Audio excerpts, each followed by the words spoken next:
okubanyigiriza kati olaba ng'ebiri ku musango gwa Dr. Kiza Besigye n'omulamuzi Baguma. Ebyo byonna otwalira awamu kwe kugamba nti olwaliro katwambale bwe tuti kubanga sina buli mulundi nti okwekalakaasa okwaffe tekujja na kukasuka mayinja, tetukkiririza mu kuyiwa musaayi, tuli mu kujjukiza every other time, tuli mu kujjukiza gavumenti, tuli mu kujjukiza Mwami Museveni alina obuyinza nti munnange tetuli bulungi. Fenno we twambalidde bwe tuti ye wano we yakwatira emmundu n'ayingira ensiko. In fact teyalinda na bintu kutuuka wano. Ye oboto olwabbirawo obululu ye teyasula n'olunaku n'olumu yagenderawo enkeera. So kati ffe luli tetwajja ne yeebuzaabuza nti nno ng'alinga atategedde. Kati leero kwe kwagala tujje nga twambadde bwe tuti ate nga tulowooza nti ajja kutegeera nti tulina ekituluma. Emikolo gy'ekkololo bulijjo mugyebalama ebiseera ebisinga pulezidenti wabeerawo. Olwaleero muzze ne message eya okwekalakaasa nga bwe mwambadde olunaku luno. Waliwo engeri nnyingi omuntu gy'asobola okuttamu endogoyi. Asobola okwata ejjambiya n'agisalako omutwe. Naye asobola n'okugimma emmere era neefa. Oba asobola ogiyimbamu omuguwa n'agituga naye kikulu abatta ndogoyi. So waliwo engeri nnyingi nnyo ey'okulaga obutali bumativu eri abo abakutte obuyinza mu bukyamu. Eno y'emu ku zo. Era kye tukoze si kipya, kimanyiddwa mu non-violent struggle gyekiri. Lumu ojja tulaba tuve ne mu ntebe tutuule ku ttaka. Oluusi tuyimirire tumulemesa okwogera. Naye olwaleero tusazeewo katukole bwe tuti.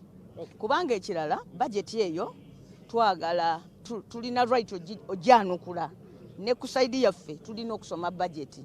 Kakati bwe tuba tetukutte eno tetuba na nsonga ate etusomesa eyaffe. So ne tugamba nti kati nga bwe kuli kusoma bajeti ng'essente ziri mu bajeti si za Mwami Museveni ne banna abatudde wano naye za bannayuganda bali abaatulonda nti ate obuvunaanyizibwa bw'okulondoola ssente z'omuwoomusolo bwaffe ne tugamba katujje tubeere wano tuwulire ssente z'omusolo bwe bazitemaatema final. Omanyi bajeti eno twagikola dda okimanyi kumpi twagikola dda mu 11th Parliament. Kati abaka bano abangi abapya tebagiwulirangako nga kijja kuba kya bulyazaamaanyi obbakweka baleme giwulira ate nga be bagenda ogiteekesa mu nkola nga ba alternative government bano ba shadow ministers. Ono yeetaaga amanye ssente z'amazzi, ono yeetaaga amanye ssente z'ebyemizannyo, nze neetaaga amanye ssente zigenze mu local government ze nina okulondoola. So ne tugamba olwaleero katujje naye tujje mu ngeri eno. Era mbadde nebaza wali ofuna opondo nti oba yategedde atya naye n'atwegattako. Era mugambye wali ne mugamba weebale nnyo engeri gye ndi mubaka we ndowooza yandabye n'ankoppa. Embalirira y'omumaka gw'ebyensimbi guno naye tutandikire ku nnyambala yammwe message emusindika banaagitegeera boyo mugiweereza bano bongenda okutuulamu olwaleero. Ekisooka ezira kitono. Ezira kitono ky'olaga nakyemalira yakitwala for granted.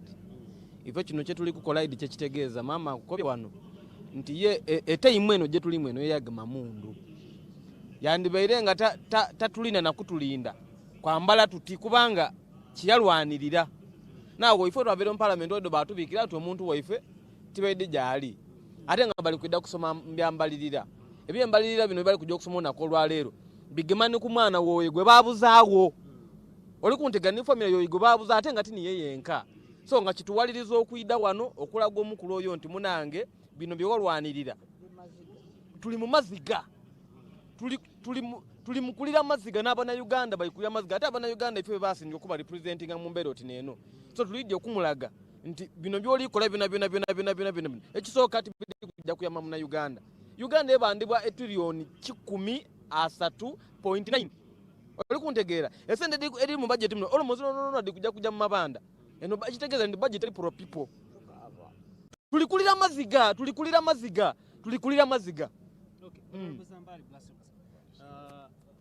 Embalirira okutusiga ekifaananyi ky'embalirira dress code yammwe n'ekibuuzo ekimu ekigira ku nnyambala yammwe be mwambalidde bino message banaagitegeera oba bajja bbala bamu bbulaaka just. Tugenze n'okujja wano nga babitegedde dda naye gwe nammwe okutandika okutubuuza mulabye naye abantu bano lwaki bambadde bati. Naye ffe tulina okukkiriza nti amawolu galiwa mujjukiza ate baga nti omukadde w'oku kyalo yakubuulira ekiswa ekifulufu. Bano ng'abaluddewo ennyo mu lukiiko lw'eggwanga olukulu batunnyonnyola nti bino bwe mubikola Museveni abiraba era abitegeera. N'olwekyo olwaleero twalutumye Black Thursday lunaku lwa kungubaga newankubadde tusoma bajeti y'eggwanga naye ffe twalutumye Black Thursday tukungubage n'ensi etegeere nti newankubadde tuzze wano okulondola bajeti y'eggwanga naye naffe abakiikira tetuli basanyufu.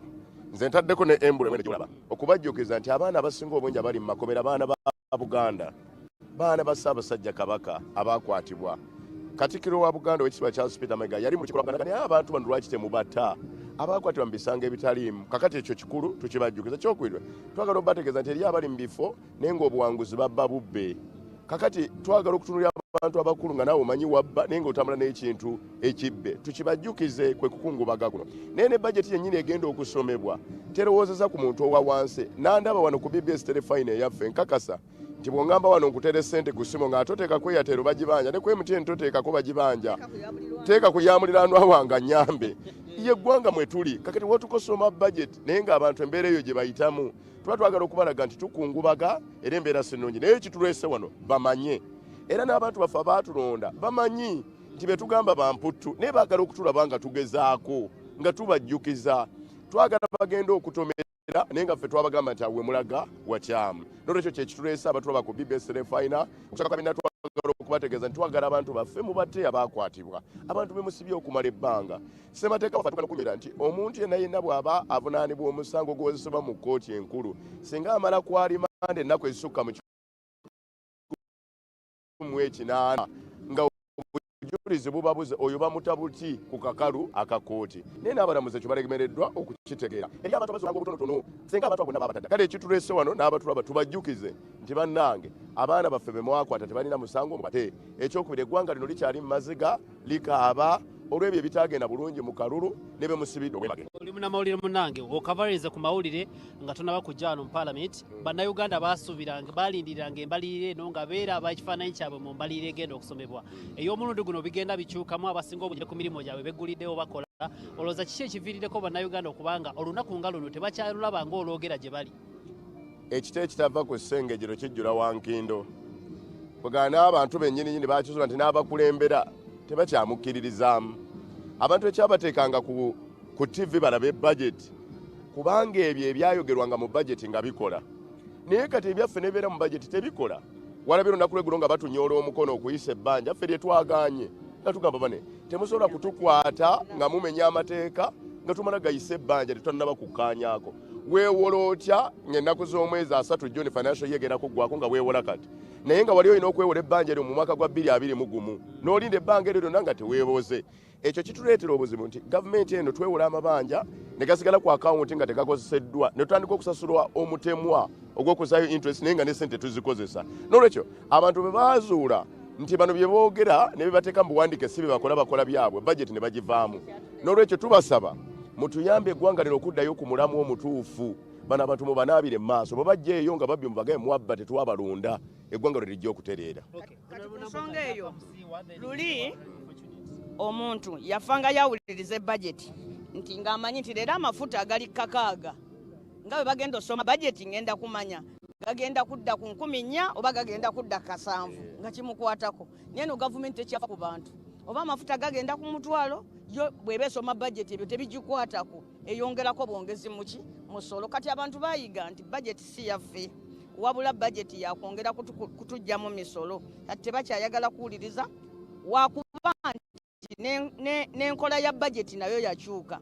Era ffe tulowooza nti n'omukolo guno ogwalivuddewo ko tegukyalina makulu. Bajeti yasomwa dda, bajeti yayita dda. Nekyokka ate kati tuli wano oba tuzze kuki kwegamba ebyo byonna biruma abantu. Ssente leero ezigenze wano zino ssente singa oziwadde mulago oba singa ozimpadde nenzitwala emukono gye bampa hospital etaliimu ate x-ray nina hospital teriimu x-ray neka tugenda okukola omukolo guno. Omanyi kye bayita okwabiriza olumbe mu Buganda kyetuliko ng'olumbe lwayabadda naye n'okola ki n'oyabiriza. Kakati tuli mu kwabiriza. Ekirala tonyooma bino ebikolwa Bamatini Luther babikola, Barack Obama kwe kufuga, Mahatma Gandhi babikola, Buyindi kwe kufuna obwetwaze, Mandela babifuga yembera kati ekola babikola yembera kati ekola ki ebyo bino ebintu bikola. Abantu tebagamba mbu kwambala bulaka kitya tubabuulidde gye bikoze. Katono Abannayuganda balina okitegeera era iwe obuuza ekibuuzo kirungi ino bajeti eno gye bali kusoma olunaku olwaleero egasa abantu emitwalo 3 kitundu mu Uganda out of abantu miliyoni 40 n'omusobyo egasa abantu emitwalo 3 kitundu bona abafaanagana nti begasa naye kyova obona Abannayuganda batafaanana bantu abo gula amaduuka gayo kunoonya ekyokulya munange.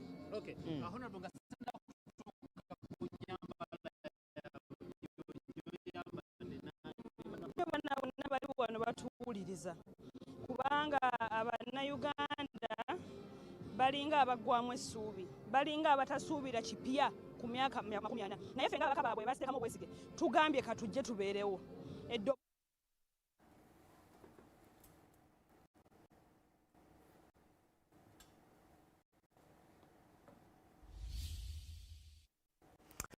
kale osaasire munange katonotono olw'embeera eyo naye kakasa tugenda kubanga tuddamu okuba nga tukomyewo Kasifu Kirungo oyo ate abeere ng'ayongera okuba ku byatutuusaako ebiri eyo mbeera yeeyo nga bwena gavumenti kamera zaffe twazitadde buli wamu kulaba nga tutuusaako buli nsonga nga bwetambula tuli oba oliawo muteekateeka ng'omulanda bwe yakugambye nti gwe alabanga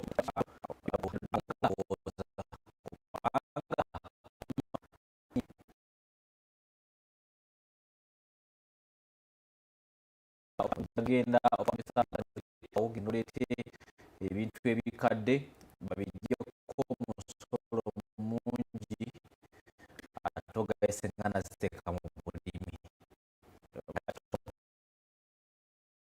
tanyamuko nina ekintu kyendowoozezaako wano priorities okusoosowazibwa oba okusoosowaza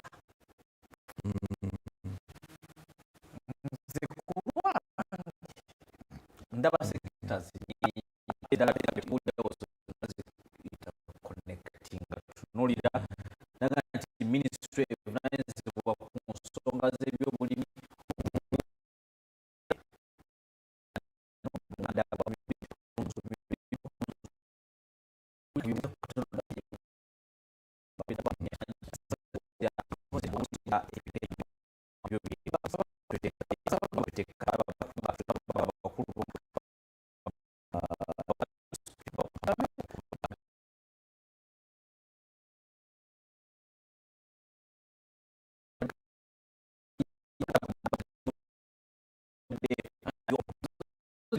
zino ne batazibba kankozesa ekyo bazibba ekisooka gavumenti edda twakolanga budget eno twamalanga nnyo obudde nga twogera ku sekita eno sekita efunye zino nefunye bano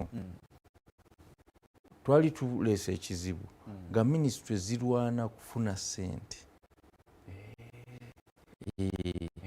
era nga budget efunye nnyingi kati yegira ffe tufunye bweziti so gavumenti gano ekikulu njawulo ki gye twagala ebeerewo ku ground kwe kuleeta kye tuyita programs ti bwe tuba twagala essomero buli muntu kola paati yo essomero libeewo kuba edda ng'osanga ministry education ezimbye essomero eri mu kyalo naye tewali ekkubo litwalayo bantu ekkubo lya ministry of works tewali ddwaliro kumpi abaana ne balwala tebalina we bagenda so ne bagala tukole program esolving a issue holistically kyova tulina kye tuyita agroindustrialization si bya bulimi bwokka buli kintu ekicontributinga kuli program eri link ddala nga ya infrastructure gyenjogeddeko so programmatic approach therefore ekyusiza engeri abantu gye bakolamu ebirimu nekendeeza n'obulyake two yes tulina issue ya corruption naye corruption olusi is misappropriation kiringanga nti nkuwadde ssente ogule mineral water naye n'ogulamu soda sente noziteekawo ezitalina kugenda tozibbye nakutumya emazzi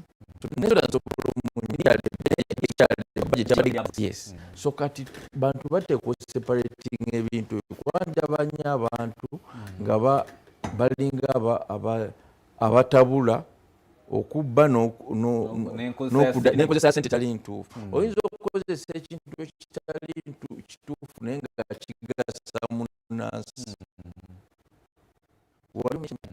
Yali ataasa ate sente oli agenda mu baki nateekawo tupangise ekizimbe kaginaga tufube okupanga tusiiga kino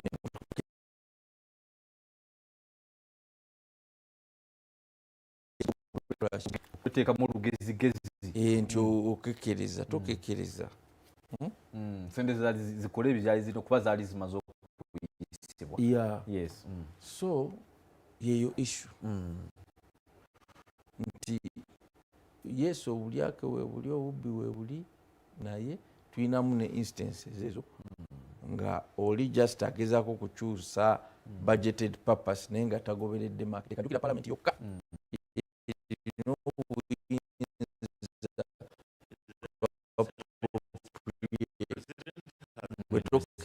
atulaba era atugoberera emikolo gitandise ku ntandikwa yagyo wetugenda okuba nga tugitandikira ddala era omukulembeze w'eggwanga nga woomulengera awo wuuyo atuuse era kasita atuuka olaba nti basimba ennyiriri ezo ez'okumwaniriza abo abakakasibwa mu protocol y'okumwaniriza nga olaba speaker parliament n'omumyuka w'enda wa prime minister omukyala Robinah Musafiri Nabbanja n'abakungu abalala abavunaanyizibwa ku nteekateeka eyo oba oliawo ndaba nga CDF ono embasirabye bubi General Muhoozi Rugaba okulwa makomera n'abalala bangi era ogenda kunzikiriza tukutwale butereevu mu nteekateeka eno oba oliawo tunaba tukutegeeza ebigenda okuddirira. So His Excellency the President is now being ushered to his tent where he shall sign the visitor's book. And even then, the procession of the Speaker will form and House shall start in a few minutes.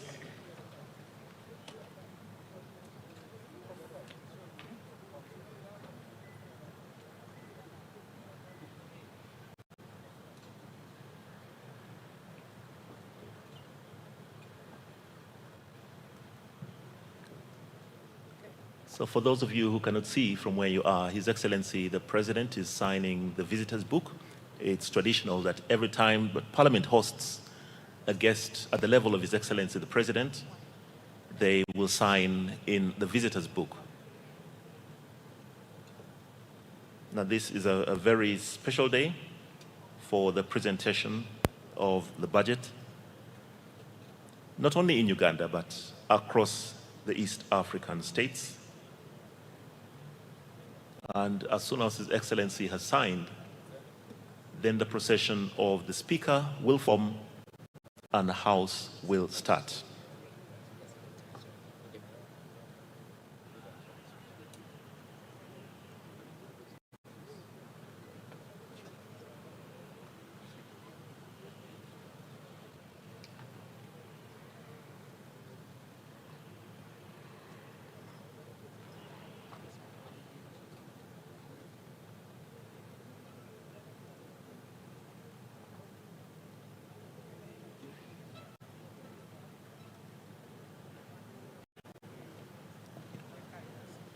Could you please rise to your feet as we prepare for the procession of the Speaker and the different items on our order paper. Thank you.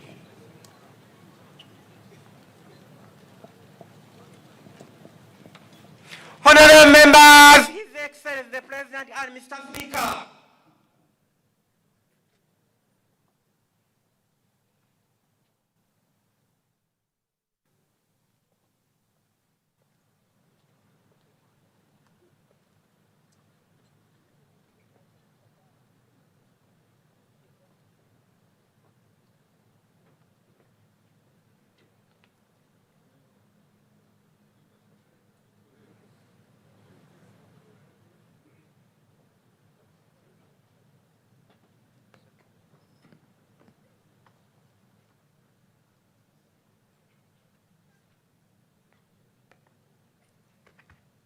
the anthems.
Prayers.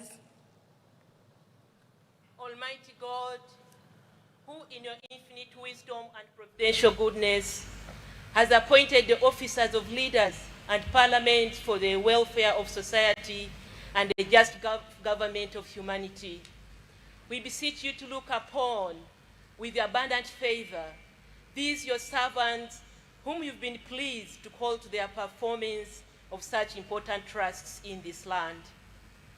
Let your blessing descend upon them here assembled, and grant that they may, as in your presence, treat and consider all matters that shall come under their deliberation in so just and faithful a manner as promote your honor and glory, and advance the good of those whose interests you have committed to their charge.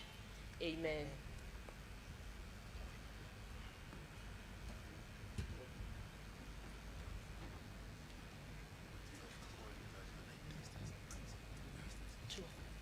Proclamation.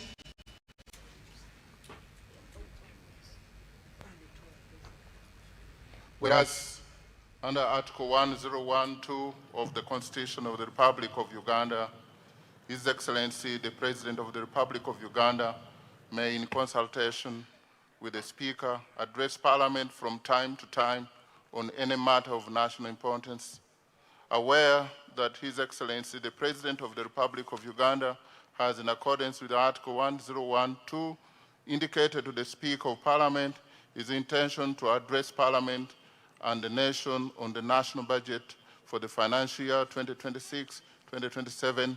Now, therefore, in accordance with Rule 181 of the Rules of Procedure of Parliament, I hereby proclaim as follows. 1, that Parliament shall sit at Kololo Ceremonial Grounds on Thursday, 11th June 2026 at 1400 hours to receive the address of His Excellency, the President, on the national budget for the financial year 2026-2027. And 2, the Kololo ceremonial grounds to be precincts of Parliament for the above-mentioned purpose. Given under my able hand at Parliament House, Kampala, this first day of June 2026.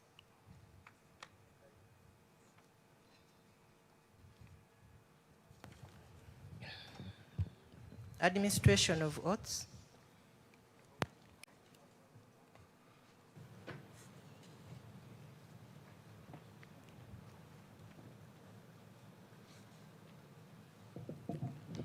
Your Excellency, the President, Right Honorable Speaker, sir, honorable members, on the 28th of May 2026, His Excellency, the President of the Republic of Uganda, appointed a new cabinet.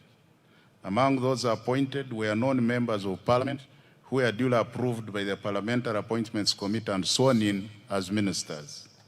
In order for them to discharge their duties as ministers, they are required by law to become ex-officio members of Parliament by virtue of Article 78(1)(d) of the Constitution, and are required under Article 81(4) of the Constitution to take and subscribe the oath of allegiance and the oath of Member of Parliament. Right Honorable Speaker, the said members are ready to take and subscribe to the oath.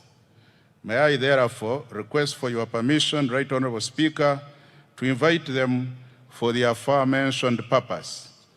And they are Honorable General Katumba Wamala, Minister of Public Service. Please come forward, Honorable Minister.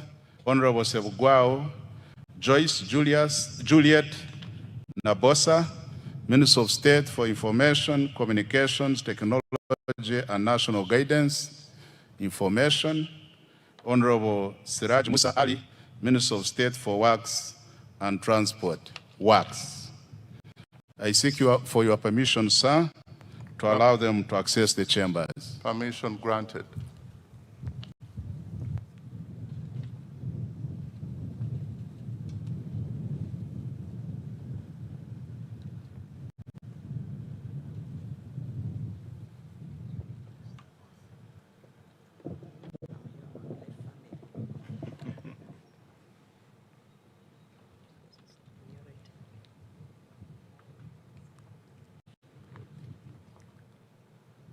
I, General Edward Katumba Wamala, swear in the name of the Almighty God that I will be faithful and bear true allegiance to the Republic of Uganda, and that I will preserve, protect, and defend the Constitution. So help me God. I, General Edward Katumba Wamala, swear in the name of the Almighty God that I will give faithful service to this Parliament and support and uphold the Constitution of the Republic of Uganda as by law established. So help me God. Congratulations, Honorable General.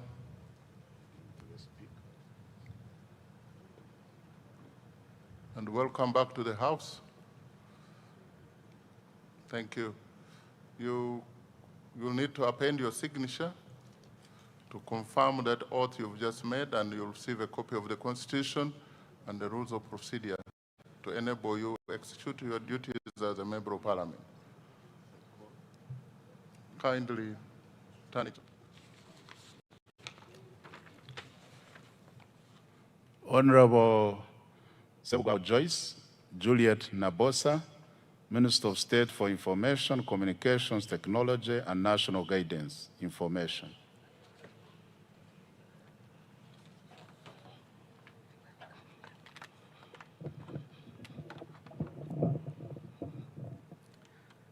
I, Joyce Juliet Nabosa Sevugwao, swear in the name of Almighty God that I will be faithful and bear true allegiance to the Republic of Uganda, and that I will preserve, protect, and defend the Constitution, so help me God. I, Joyce Juliet Nabosa Sevugwao, swear in the name of Almighty God that I will give faithful service to this Parliament and support and uphold the Constitution of the Republic of Uganda as by the law established. So help me God. Thank you. Congratulations, and honorable members, you can join me in receiving Honorable Wechitiwa, Minister. Congratulations, Mama, for catching the eye of the appointing authority. You will append your signature somewhere here to affirm, to attest to the oath you've just made, and they will give you a copy of the Constitution and the rules of procedure to enable you execute your mandate as a member of Parliament with all rights except for voting.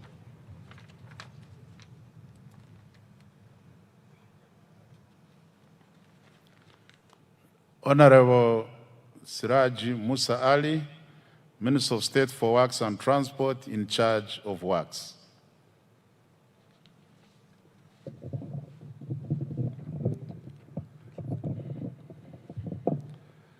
I, Siraj Musa Ali, swear in the name of the Almighty God that I will be faithful and bear true allegiance to the Republic of Uganda, and that I will preserve, protect, and defend the Constitution, so help me God. I, Siraj Musa Ali, swear in the name of the Almighty God that I will give faithful service to this Parliament and support and uphold the Constitution of the Republic of Uganda as by law established, so help me God. Thank you. Congratulations, Honorable Siraji Musa Ali, upon your appointment and upon making your oath. We have place for you there and another place down. We have a copy of the Constitution and the rules of procedure of this House that will enable you to execute your mandate as a member of Parliament. Congratulations once again.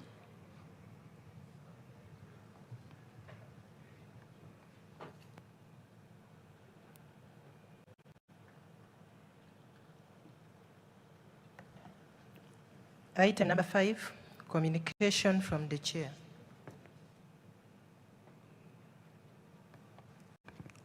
Your Excellency, the President of the Republic of Uganda, General Yoweri Kaguta Museveni, Her Excellency, the Vice President, Major Retired Alupo Jessica Epel, the Right Honorable Deputy Speaker, Honorable Thomas Tayeba, the Right Honorable Prime Minister and Leader of Government Business, Robin Nabanja, the Right Honorable Deputy Prime Ministers present, the Right Honorable Leader of Opposition in Parliament, Joel Senyonyi, Cabinet Ministers and Ministers of State, Honorable Members of Parliament of Uganda, the Chairpersons and Members of Constitutional Commission, the Head of Public Service and Secretary of Cabinet, Madame Lucy Nachobe Mbonye, the Auditor General, the Permanent Secretary present, if they are here, all the chiefs, service chiefs present, the Governor, Bank of Uganda, distinguished guests, ladies and gentlemen, I welcome you all to this 5th sitting of the first session of the 12th Parliament. Your Excellency, just 7 days ago, on Thursday, 4th June 2026, you delivered at this very venue a clear and a concise address on the state of the nation, in which you reiterated the need for results-oriented, accountable, and transformative leadership at all levels as a catalyst for national transformation.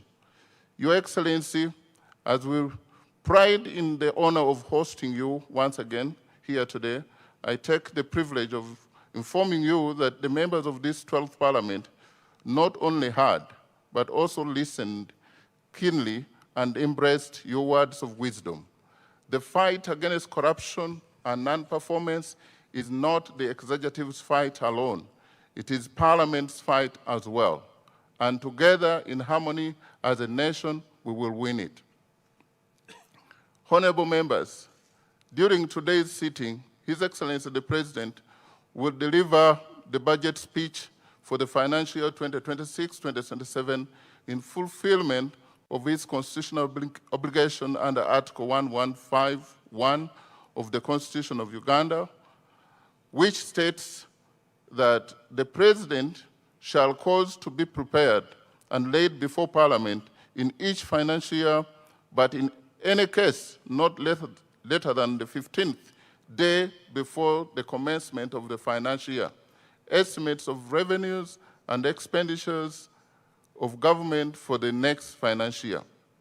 Honorable members, today's budget speech crowns an elaborate consultative budget process which began in September 2025 with the issuance of the first budget call circular and subsequent participation of various ministries, departments, and agencies, local governments, development partners, and civil societies, among others. Your Excellency, the relationship between the 12th Parliament and the other arms of government will be complementary and people-centered. The 12th Parliament will focus on public expenditure tracking and budget oversight through the various parliamentary committees to ensure that public funds are used for the purpose for which they are intended and in line with the approved work plans. I therefore implore whips to supply the list of their members to the various parliamentary committees pursuant to Rule 16.2d and Rule 163 and 164 of the Rules of Procedure of Parliament. This will pave way for the timely operationalization of our committees. Your Excellency and honorable members, the 12th Parliament will empower its committees to effectively support government programs through efficient and effective monitoring, or especially through the high-impact projects under the National Development Plan 4. These core flagship projects are strategic catalysts for our tenfold growth strategy. In addition, members of Parliament will strengthen oversight of government wealth creation and development funds under the parish development model, Uganda Women's Entrepreneurship Program, IMIOGA, among others. The 12th Parliament is firmly aligned to the government's objective of moving the approximately 38% of our population from subsistence to the formal money economy. Your Excellency and honorable members, the legislature looks forward to a productive financial year 2026-2027 in line with our national development aspiration. I thank you for your kind attention.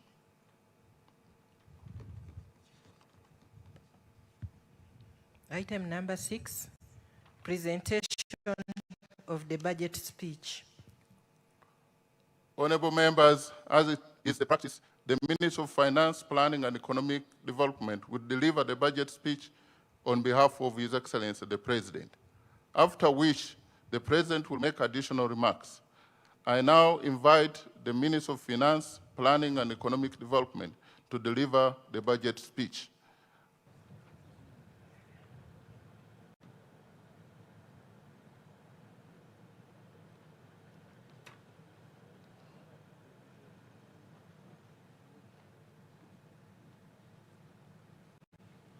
Thank you, Right Honorable Speaker, for the opportunity granted.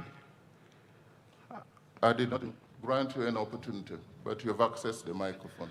What do you have to say? Your Excellency, I take cognizance of your presence in the House.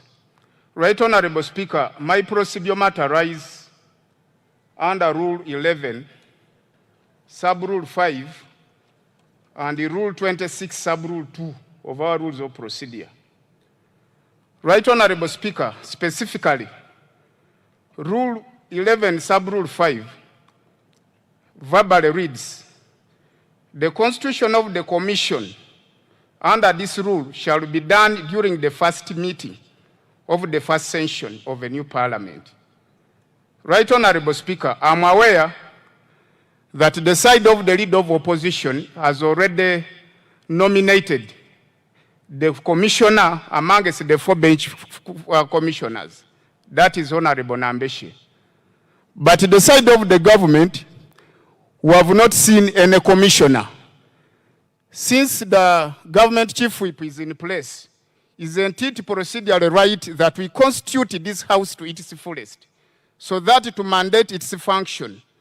Right Honorable Speaker, the house looks to move in a half. It's in amoeba shape, in a Mongolo shape. And this is the mother of corruption, Right Honorable Speaker. In line with Rule 26 of our Rules of Procedure, the rules are clear that in formation of the order paper for every sitting, there must be the business committee in consultation to your consent to come up with the order paper that the House has to follow.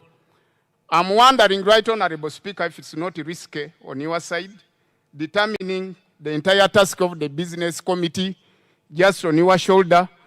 And the members, if we move the House in such a manner, I don't know whether we shall be respecting our own rules. Right Honorable Speaker, it is to my humble prayer and request, in line with the procedural matter raised, that the entire businesses this House has heard be rendered null and void, and we constitute the House to its fullest to carry on its function as mandated in law. Thank you, Right Honorable Speaker. I want to thank you, Honorable Member from Bali. We all now know that he's a second-year law student. He's very, very vigilant. And this is the session for, and let me give guidance to the member so that nobody else makes the same mistake. This is the first meeting. And the first meeting has sittings. This is the 5th sitting of the first meeting. Now, the honorable member thinks that Rule 11, as stipulated here, is referring to the sitting. This is the first meeting of the 5th sitting of the first meeting of the first session of the 12th Parliament.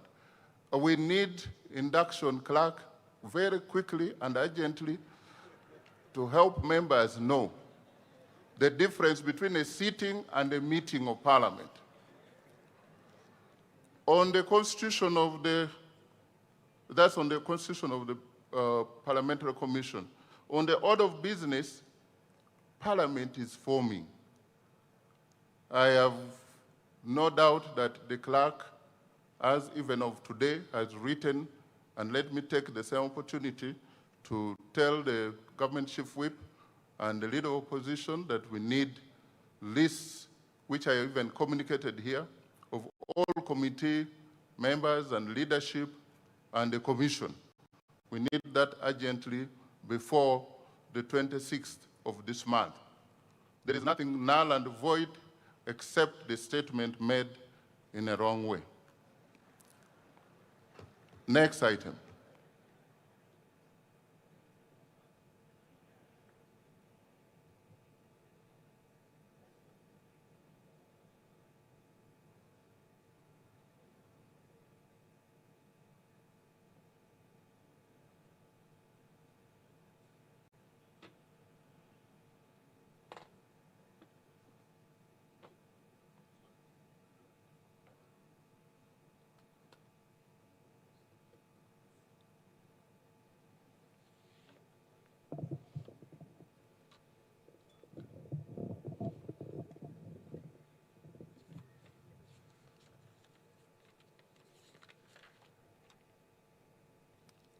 Your Excellency, the President of the Republic of Uganda, Your Excellency, the Vice President of the Republic of Uganda, the Right Honorable Speaker of Parliament of Uganda, Your Lordship, the Chief Justice, the Right Honorable Deputy Speaker of Parliament, Your Lordship, the Deputy Chief Justice, the Vice Chairman of the NRM Party, the Right Honorable Prime Minister, the Right Honorable Deputy Prime Ministers, Honorable Ministers and Ministers of State, Your Excellencies, the heads of diplomatic missions, Honorable Members of Parliament, former leaders, traditional leaders, religious leaders,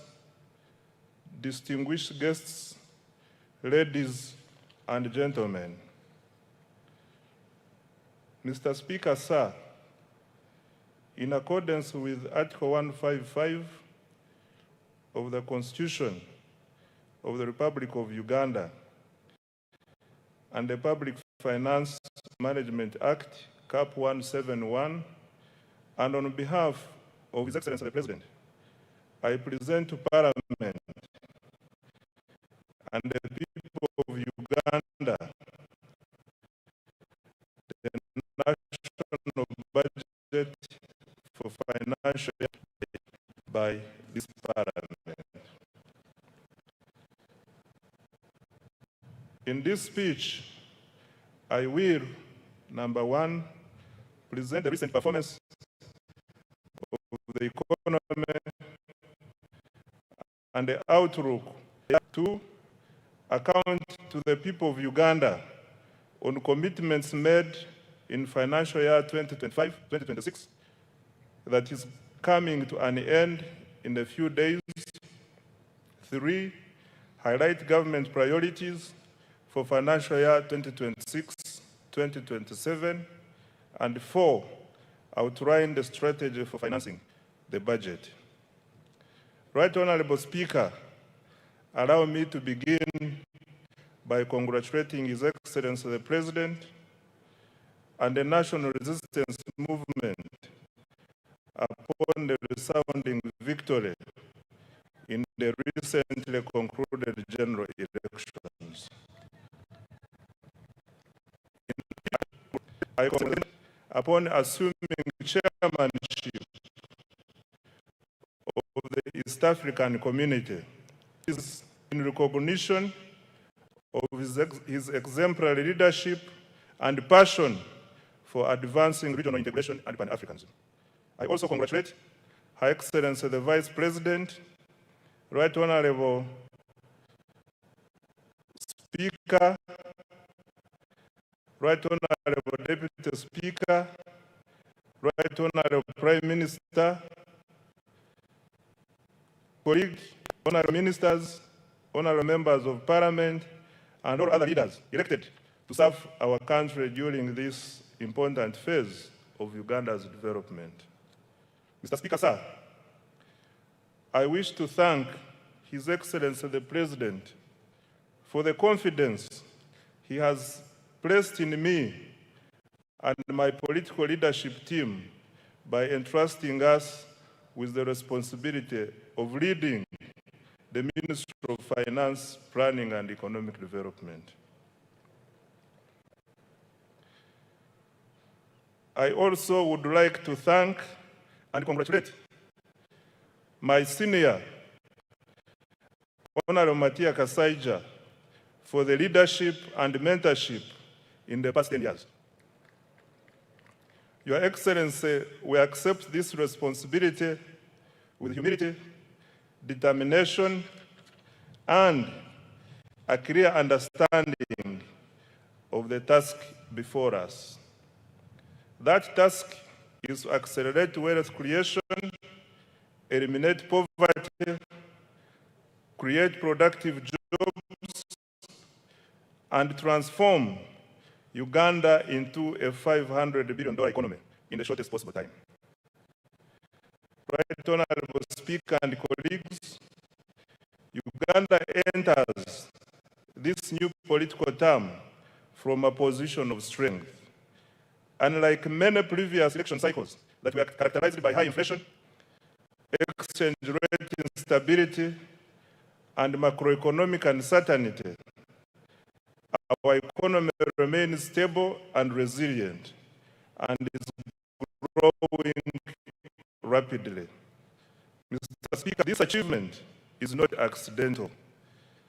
It is a result of deliberate and consistent policy choices under the leadership of His Excellency, the President, and the NRM government. For more than 3 decades, government has prioritized peace and security, macroeconomic stability, infrastructure development, human capital development, wealth creation, and regional integration. As a result, Uganda has built one of the strongest foundations of socio-economic transformation on the African continent. Uganda has, number 1, sustained long-term economic growth above 5% despite repeated global shocks. 2, surpassed the lower middle income threshold of United States dollars 1,136 with gross national income per capita reaching United States dollars 1,389. 3, we have recorded one of the strongest external sector performances in recent history. We have expanded access to health, education, and social services. 5, we have built critical infrastructure that supports investment and competitiveness. And 6, we have established a solid foundation for industrialization and private sector-led growth. Mr. Speaker, sir, the challenge before us is no longer simply growing the economy. The challenge is ensuring that growth translates into jobs, household incomes, enterprise development, and prosperity for every Ugandan. That is the essence of full monetization, as His Excellency the President has consistently emphasized. That is the focus of the tenfold growth strategy, and it is the central objective of this budget. Mr. Speaker, sir, financial year 2026-2027 marks the commencement of the implementation of the NRM and is also the second year of implementing the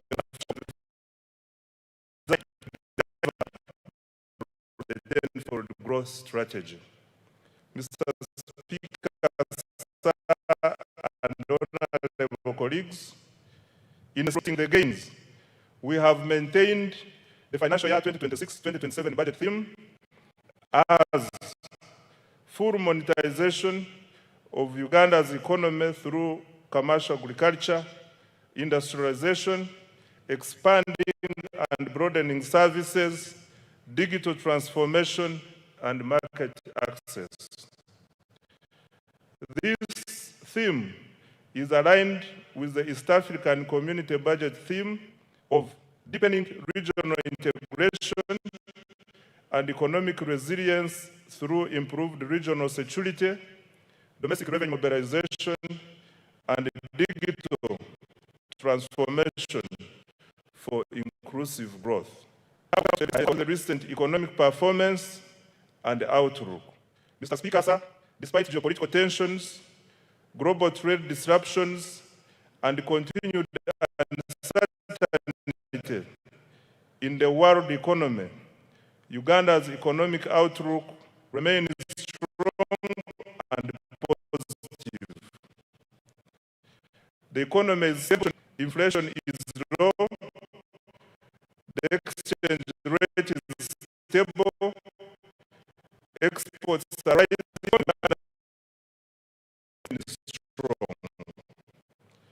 Mr. Speaker, sir, Uganda's economy continues to demonstrate remarkable resilience and dynamism.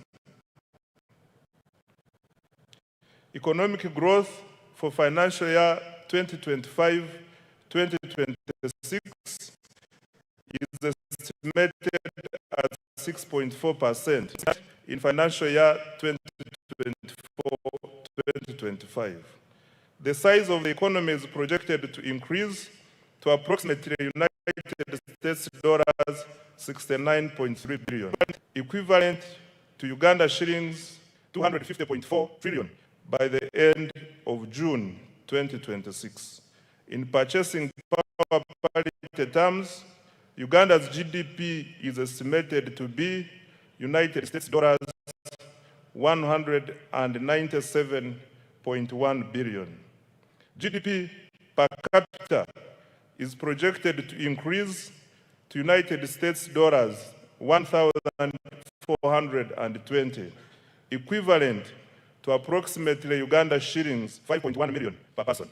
Mr. Speaker, sir, with the commercial oil production commencing later this calendar year, growth is projected to accelerate to 10.2% in financial year 2026-2027.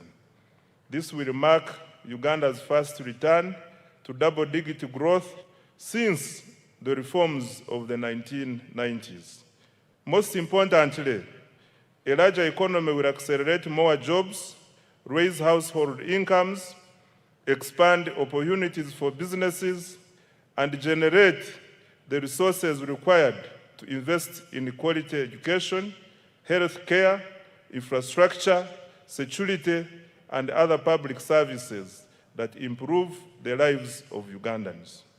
This performance confirms that our strategy of investing in security, infrastructure, wealth creation, and the productive sectors is delivering results.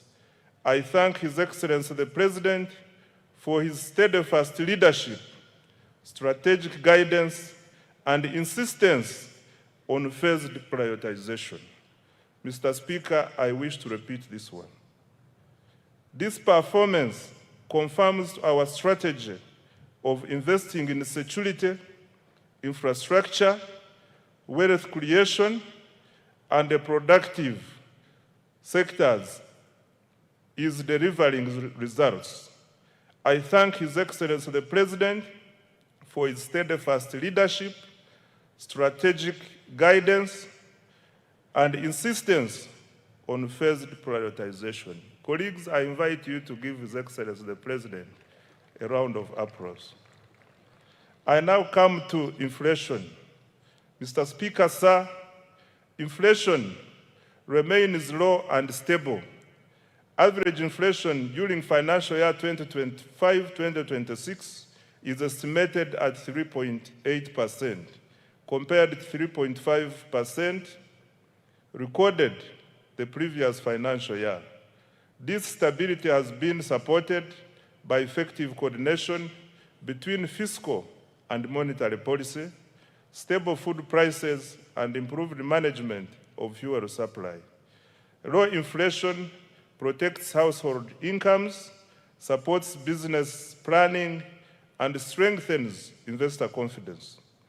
Government remains committed to maintaining price stability as a cornerstone to sustained economic growth. Right Honorable Speaker, the strength of an economy is reflected not only in how much it produces, but also in the confidence it inspires among investors, visitors, citizens, and at home and abroad. I am pleased to report that confidence in Uganda's economy continues to grow. Foreign direct investment remains strong at United States dollars 3.2 billion in the 12 months ending March 2026. This reflects growing investor confidence in Uganda's economy. Of even greater significance, investors are increasingly expressing interest in Uganda's small and medium enterprises. Kampala-based startups attracted about United States dollars 30 million in 2025, up from just United States dollars 4 million a year before.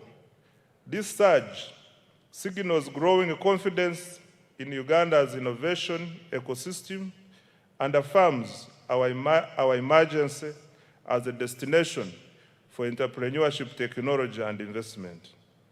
Mr. Speaker, remittances from Ugandans working abroad have significantly increased to $2.8 billion in the 12 months to March 2026 from $1.9 billion a year before. Remittances provide an important source of foreign exchange, investment, capital, and household income. Mr. Speaker, sir, tourism has fully recovered from the effects of the COVID-19 pandemic. Tourism receipts increased to United States dollars 1.86 billion in 2025, compared to United States dollars 1.4 billion in 2018-2019, before the COVID pandemic. This remarkable recovery from the lowest receipts of US $562 million recorded in 2020 demonstrates growing international confidence in Uganda as a destination for business, investment, and leisure. Government remains committed to safeguarding and expanding this vital source of foreign exchange and jobs. By increasing investment in tourism infrastructure, the sector, security, and our missions abroad to effectively advance economic and commercial diplomacy. Mr. Speaker, sir, the Uganda shilling remains one of Africa's best performing freely floating currencies. This stability reflects prudent macroeconomic management, a liberalized foreign exchange regime, and a strong foreign exchange inflows from exports, tourism, foreign direct investments, portfolio inflows, and remittances. As a result, Uganda's foreign exchange reserves are now at United States dollars 6 billion. In the 12 months to March 2026, up from United States dollars 3.6 billion a year before. Government's decision to directly import petroleum products through the Uganda National Oil Company, UNOC, has further strengthened supply stability and reduced speculative pressures in the foreign exchange market. We expect the exchange rate to remain broadly stable despite ongoing global uncertainties. On the external sector, Right Honorable Speaker, Uganda's export performance has been exceptional. Over the last 5 years, exports of goods and services have increased by approximately 204%. Total exports earnings reached $18.04 billion in the 12 months to March 2026, from $5.93 billion in the 12 months to March 2022. The leading exports include gold, coffee, cocoa, fish products, steel products, sugar, and a growing range of manufactured goods. Our coffee exports reached $2.46 billion for the year ending March 2026, up from $1.84 billion a year before.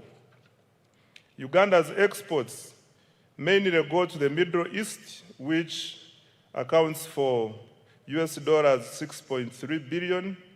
Africa accounts for $4.1 billion. Asia accounts for $2.0 billion. And the European Union accounts for 2.5 billion US dollars, and the rest of the world accounts for 3.1 billion. This success reflects deliberate government policy focused on industrialization, value addition, export promotion, and market access. The exports are not merely a trade statistic. They are the engine of Uganda's transformation. They generate foreign exchange, they create jobs, they support enterprise growth, and they strengthen economic resilience.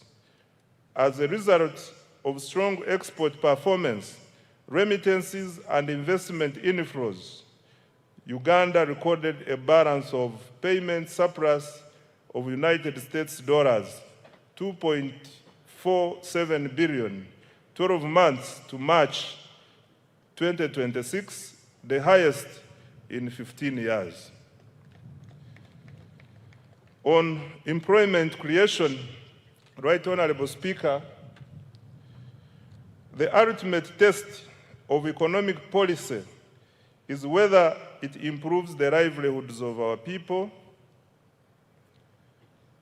through productive employment.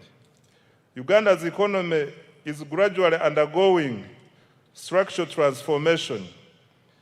The services sector now accounts for 50.5% of total employment, up from 47% previously, while the share of employment to agriculture has declined from 40% to 37.1%.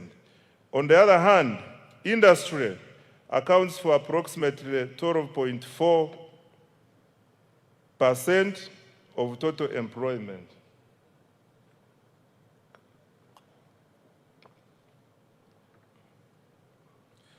These shifts are good and are consistent with the structural transformation experienced by today's rich economies, which moved from raw to higher productivity sectors.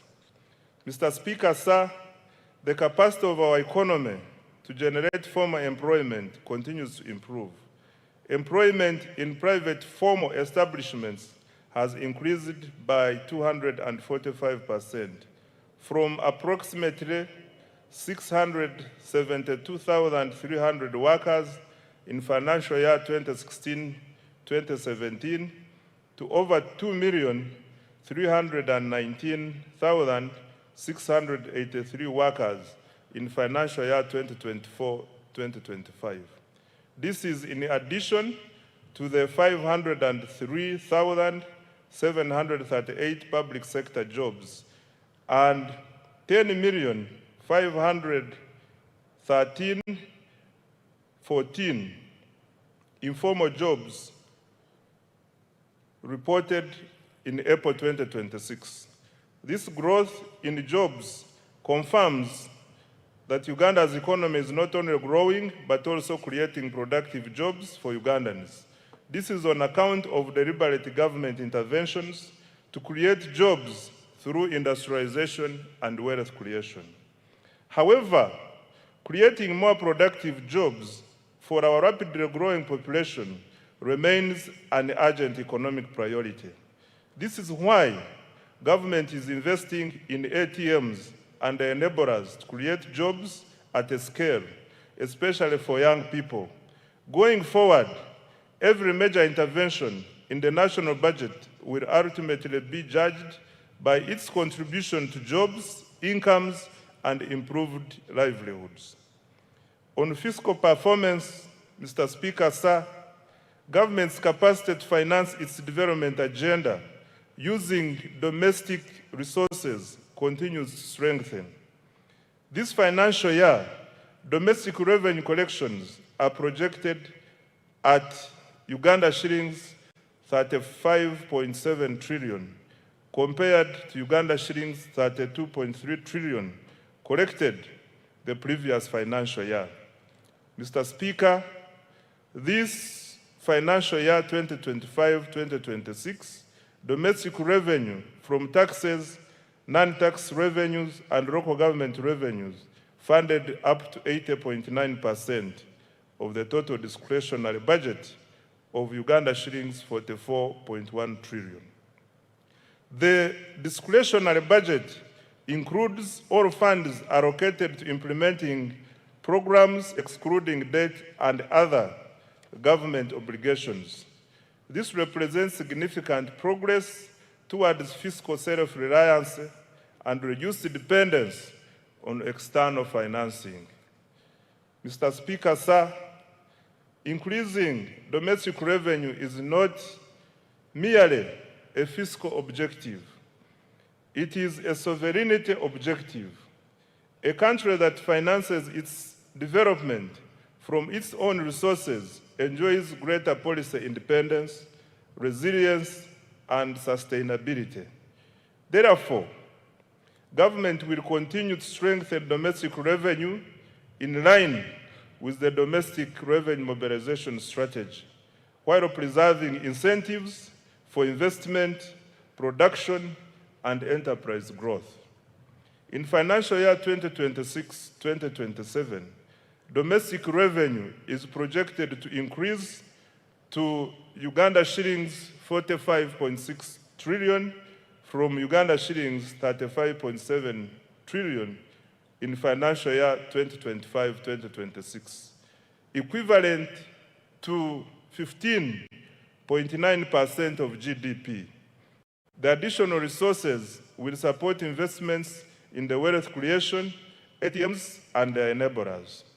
I now come to public debt, Right Honourable Speaker.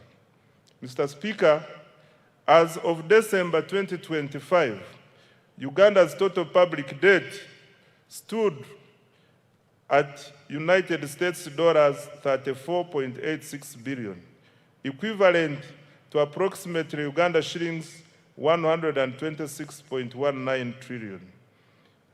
Of this, external debt amounted to US dollars 15.84 billion, while domestic debt was United States dollars 19.02 billion.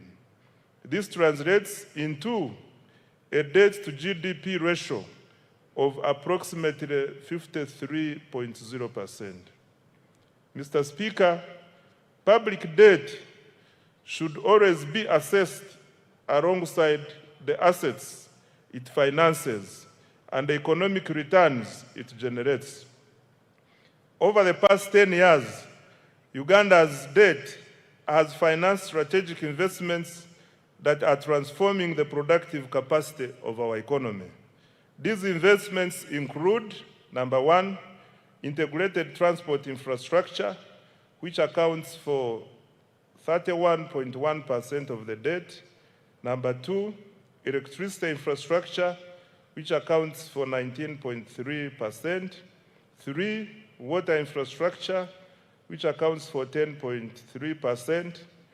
Four, agro-industrialization, which accounts for 9.2%. Five, education and health, which accounts for 7.7%. Six, housing and urban development, which accounts for 6.3%. Seven, industrial parks and industrial development, which accounts for 2%, and other investments such as national backbone infrastructure to extend internet, STI, and regional development, which accounts for 7.0%. Mr. Speaker, Uganda's public debt remains sustainable and is projected to stay so over the medium and the long term. Accountability for financial year 2025-2026 and priorities for financial year 2026-2027. Mr. Speaker, when the budget for financial year 2025-2026 was presented last year, government made several commitments aimed at accelerating monetization of the economy and implementing the tenfold growth strategy. The budget focused on 3 broad areas, namely, number 1, wealth creation programs, 2, strategic investments in the ATMs, and 3, investment in the key enablers of growth. I am pleased to report that substantial progress has been made in all the 3 areas above. On wealth creation, Mr. Speaker, the foundation of Uganda's economic transformation is ensuring that every Ugandan participates in the money economy. Government, therefore, has continued to invest in programs that expand access to affordable capital, strengthen enterprise development, and increase household incomes. To date, government has invested close to Uganda shillings 11 trillion directly into wealth creation initiatives, targeting households in subsistence economy, farmers, youth, women, and businesses. These interventions are reducing barriers to participation in economic activity while expanding opportunities across the country. Let me highlight what we have done in the flagship wealth creation programs. On parish development model, Mr. Speaker, the parish development model remains government's most important intervention for eliminating subsistence and expanding participation in the money economy. I wish to thank His Excellency the President for his vision and unwavering commitment to this program. PDM is not merely a financing program. It is a structural transformation program. Its objective is to move households from subsistence to commercial production, from survival to enterprise, and from poverty to prosperity. Over the past 5 years, government has transferred Uganda shillings 4.4 trillion to all 10,589 parishes nationwide, and as a revolving capital. Ugandans who were previously outside the money economy are now engaged in money-making enterprises. By the end of this month, PDM funds will have reached over 4 million beneficiaries. The PDM is raising household incomes, improving food security, and creating local economic opportunities for Ugandans who previously relied on subsistence production. Mr. President, thank you for your visionary leadership. The next phase of the PDM will focus on boosting productivity, strengthening value addition, and improving market access for the PDM beneficiaries. My ministry will seek policy guidance to ensure that the underserved and densely populated parishes, particularly in urban areas, receive adequate funding. Equally important, we will begin a gradual deliberate transition from government transfers to a self-sustaining financial ecosystem. Ultimately, a PDM bank underpinned by strong repayment performance, governance, and value chain development. I now come to other wealth creation programs. Mr. Speaker, in addition to PDM, government has continued supporting enterprise development through other wealth funds, namely, 1, Emyoga. Government has capitalized the program with Uganda shillings 760 billion in revolving funds. To date, 7,148 Emyoga circles have been established with over 2.48 million members and cumulative savings of Uganda shillings 95.3 billion. An additional Uganda shillings 100 billion has been allocated in financial year 2026-2027. Number 2, Katale Loan Facility. The government, through the Microfinance Support Center, introduced this wealth fund to expand access to affordable working capital for market vendors and urban informal operators. It is currently piloted in 6 major markets within the Kampala metropolitan area and will be rolled out nationwide in financial year 2026-2027. The piloted markets are St. Balikudembe, commonly known as Owino, Nakawa, Kalerwe, Busega, Nakasero, and Gaba markets. The facility is providing working capital loans at an interest rate of 8% per annum. 3, the Small Business Fund. This fund, initially called the Small Business Recovery Fund, was established in 2021 to help small businesses affected by COVID-19 to recover. The fund has disbursed over Uganda shillings 82.1 billion to more than 4,031 small and medium enterprises. It provides affordable financing of up to Uganda shillings 500 million at a 10% interest rate to formal enterprises employing at least 2 people. 4 is the Agricultural Credit Facility. Government has invested a total of Uganda shillings 371.7 billion in the facility as a co-financing with participating financial institutions.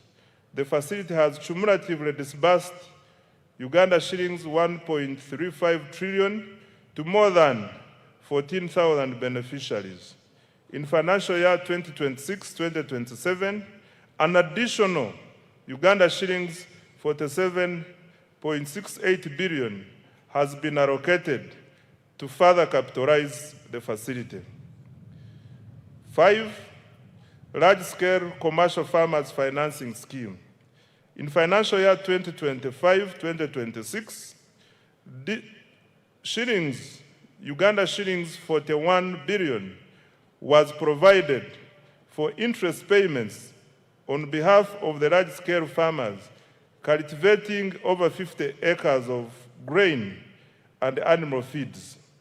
This support has so far enabled 186 farmers to access a total of Uganda shillings 169.1 billion from government-owned commercial banks.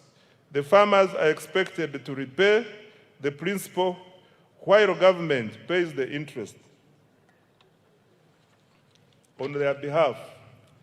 An additional 41 billion Uganda shillings has been allocated for financial year 2026-2027. 6, Uganda Development Bank. Government has cumulatively capitalized Uganda Development Bank with shillings 1.6 trillion to provide long-term patient capital to strategic sectors vital for industrialization and value addition. The bank has extended over Uganda shillings 2.45 trillion in financing to more than 600 businesses across agriculture, manufacturing, tourism, construction, and services. An additional Uganda shillings 442.2 billion has been allocated in financial year 2026-2027 to further capitalize Uganda Development Bank. 7, Grow and other women funds. Through the World Bank financed Grow project, Uganda shillings 133.14 billion in soft loans has been extended to 6,000 584 women-owned businesses to support their transition from informality. This complements Uganda shillings 153.5 billion previously disbursed under the Uganda Women Entrepreneurship Program WEP, which has benefited 244,805 women. 8. Youth empowerment programs. The Youth Livelihood Program has financed 24,859 projects, benefiting 275,034 youth at a cost of Uganda shillings 195.4 billion, while 57,849 youth have benefited from the Youth Venture Capital Fund. Number 9 is the revolving fund for the creative artists. Government has provided Uganda shillings 33 billion to establish a revolving fund for musicians and other creatives to promote enterprise growth and job creation. 10. Support to teachers' circles. Government released Uganda shillings 20 billion to private teachers' unions to strengthen teachers' welfare through improved access to affordable credit. This is in addition to the earlier Uganda shillings 25 billion that was provided to Walimu Sacco umbrella structures. Mr. Speaker, sir, these wealth creation interventions have expanded access to affordable capital, strengthened enterprise growth, and created jobs.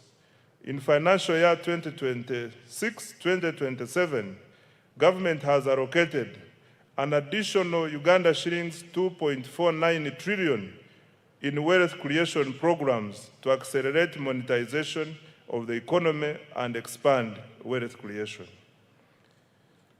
I now come to accelerating tenfold growth through the ATMs. Mr. Speaker, having expanded access to capital through our wealth creation programs, government is now intensifying investment in the sectors that will drive Uganda's next phase of economic transformation.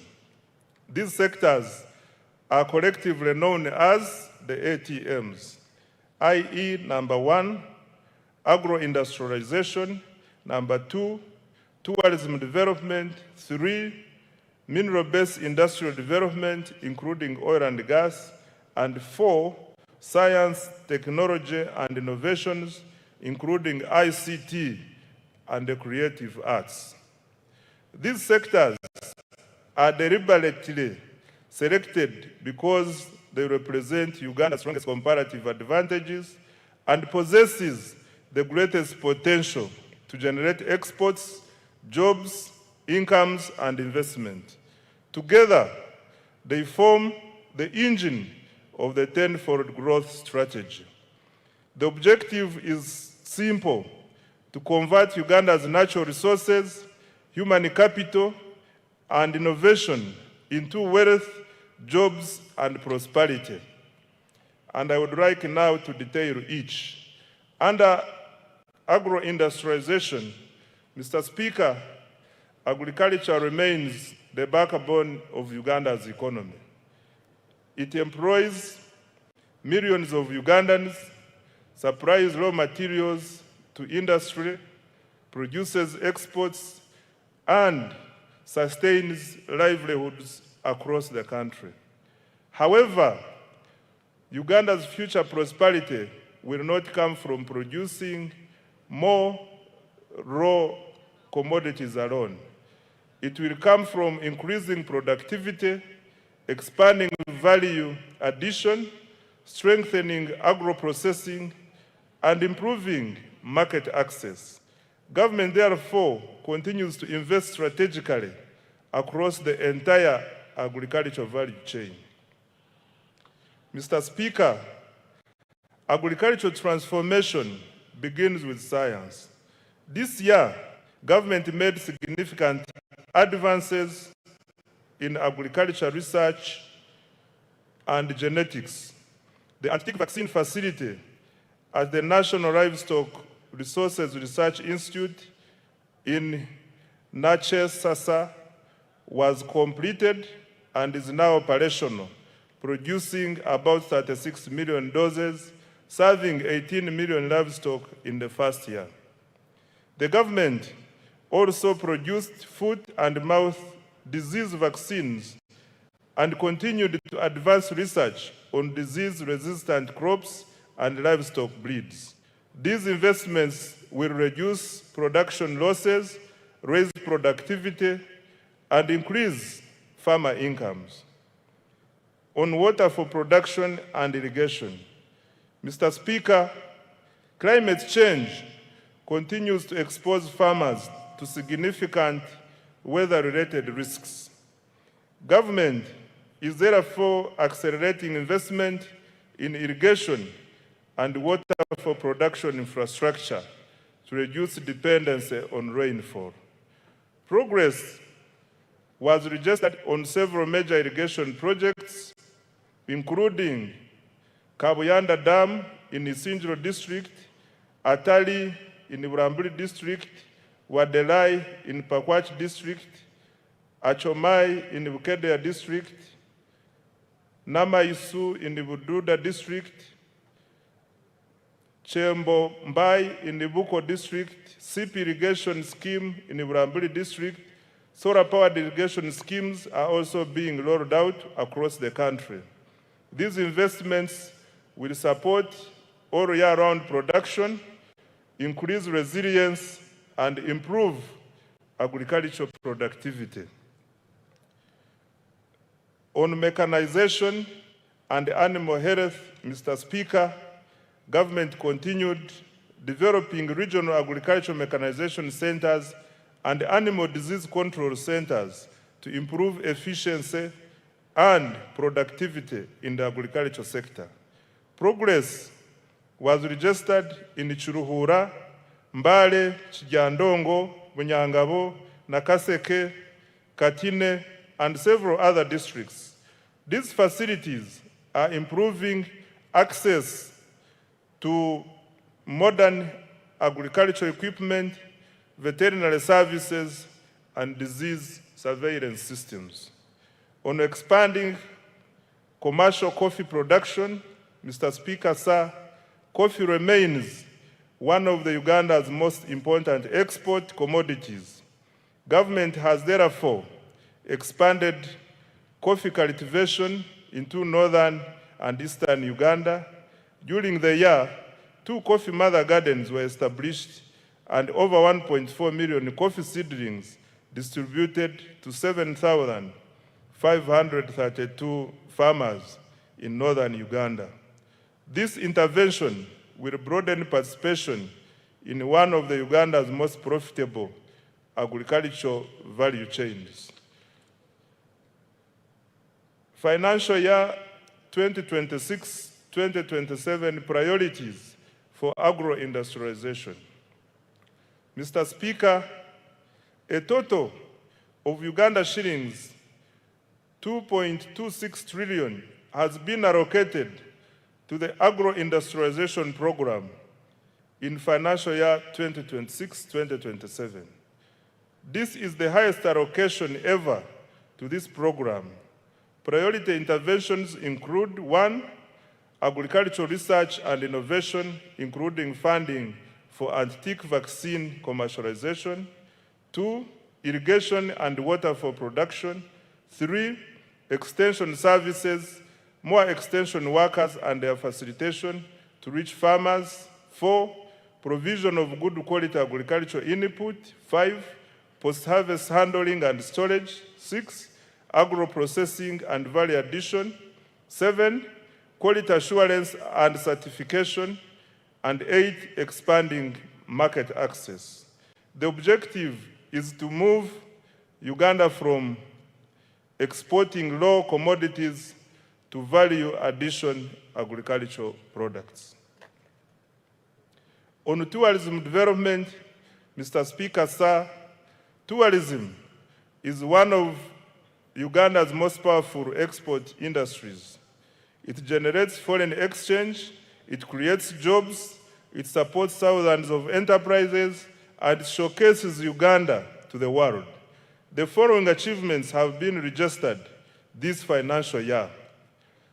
Uganda's global tourism visibility is at an all-time high, driven by the aggressive destination marketing under the Explore Uganda, the Power of Africa brand, the country's growing international profile, and industry endorsements are evident in its recent global presence and awards.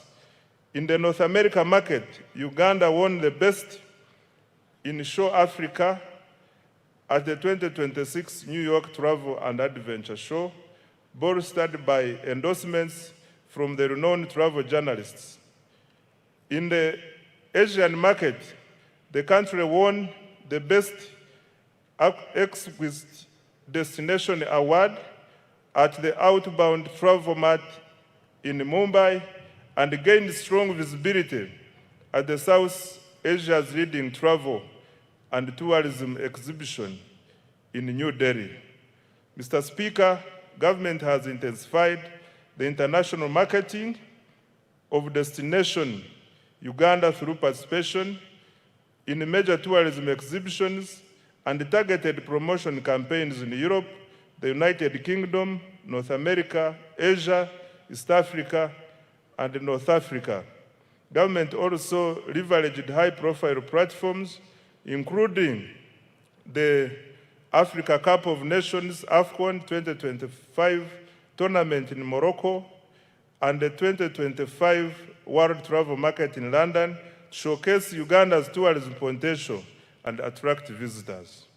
In addition, Uganda successfully secured a bid to host 2 international conferences, further strengthening its position as a preferred destination for meetings, incentives, conferences, and exhibitions. Uganda also launched the economic and commercial diplomacy strategy as a key instrument for advancing Uganda's economic transformation. Under this strategy, Uganda missions abroad have been assigned clear performance targets focusing on 4 measurable economic outcomes, mainly tourism marketing, trade promotion, investment attraction, and diaspora mobilization. The economic and commercial diplomacy strategy is contributing to improved economic performance with increased international tourist arrivals and receipts, foreign direct investment inflows, and merchandise export earnings.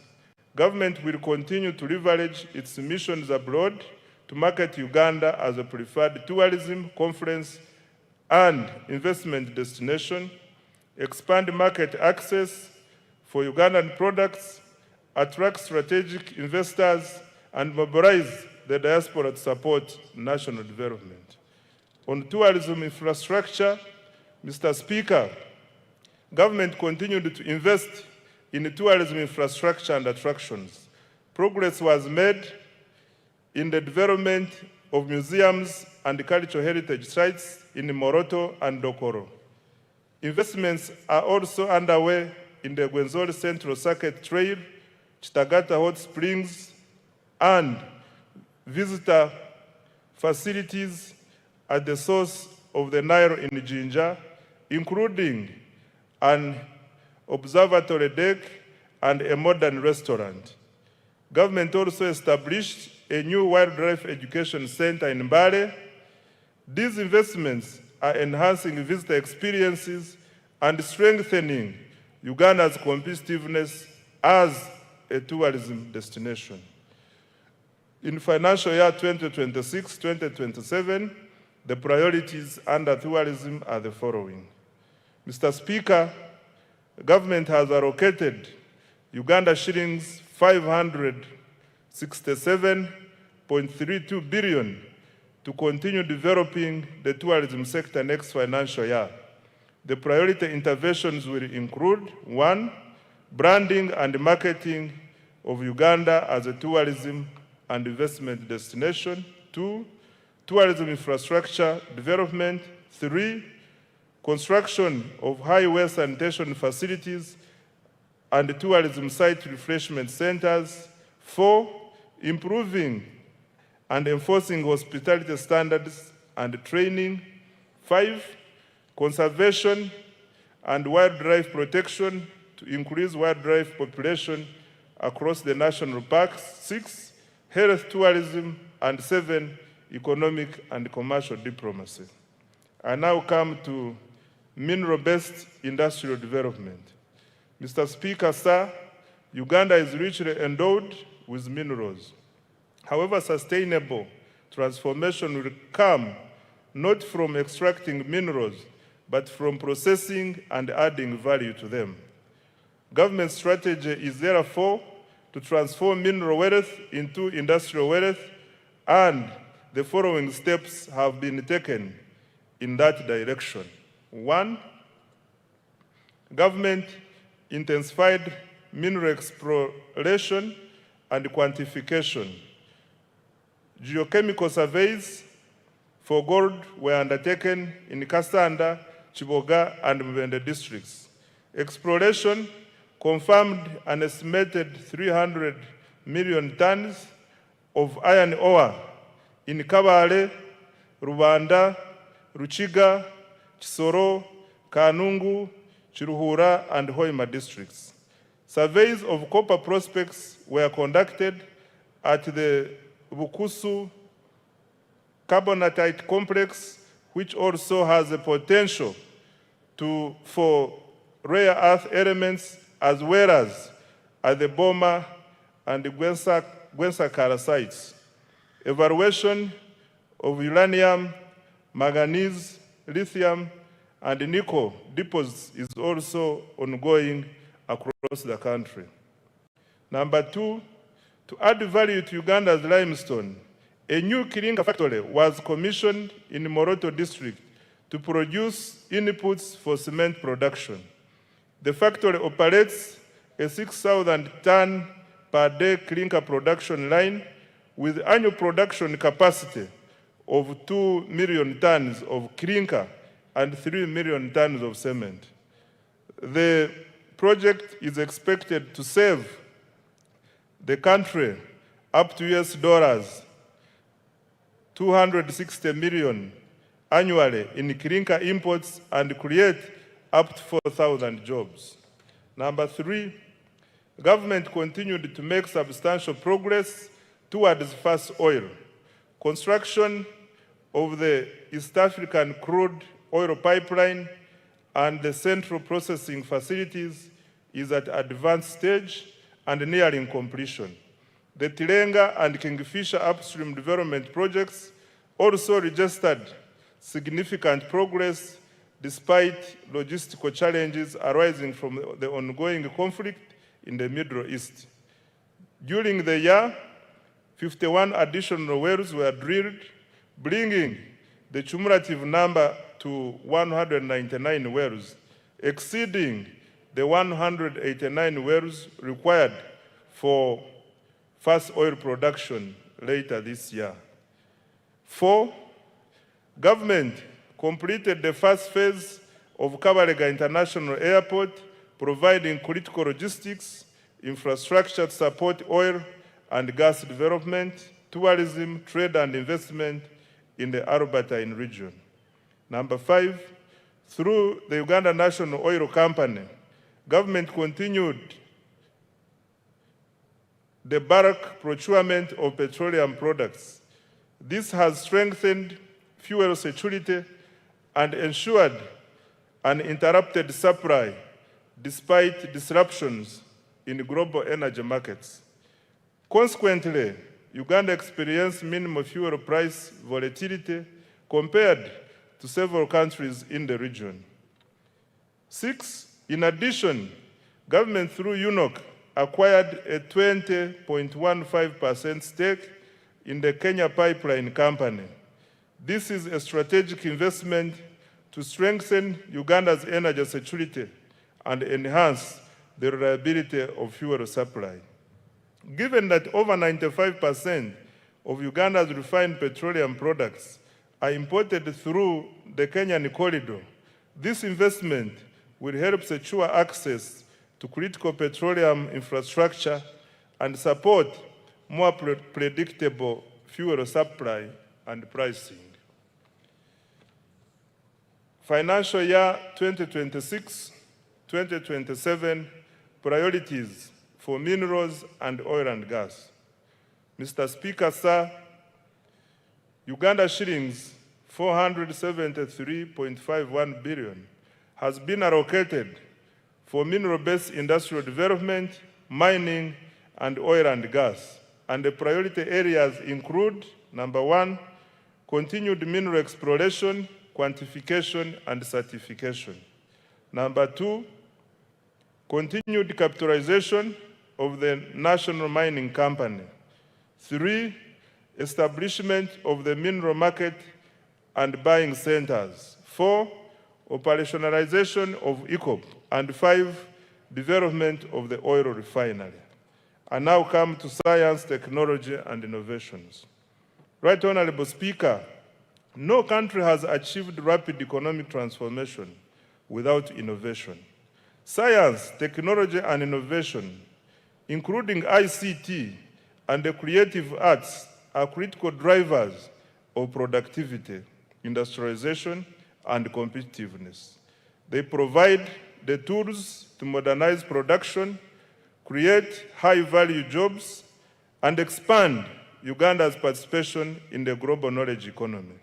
For Uganda to achieve a tenfold expansion of the economy, STI is going to be at the center of our development strategy. Mr. Speaker, commissioning the Chira vehicle plant in Ijinja marked a major milestone in Uganda's industrialization journey and demonstrates the country's growing technological capabilities. The plant has the capacity to produce up to 2,500 buses annually.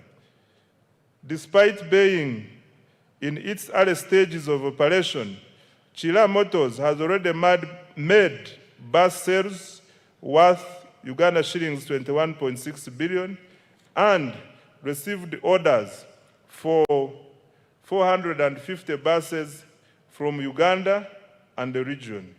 The quality and reliability of its products were further demonstrated through the successful Par to Cape electric expedition, during which the Kayora electric bus traversed more than 13,000 kilometers across Africa.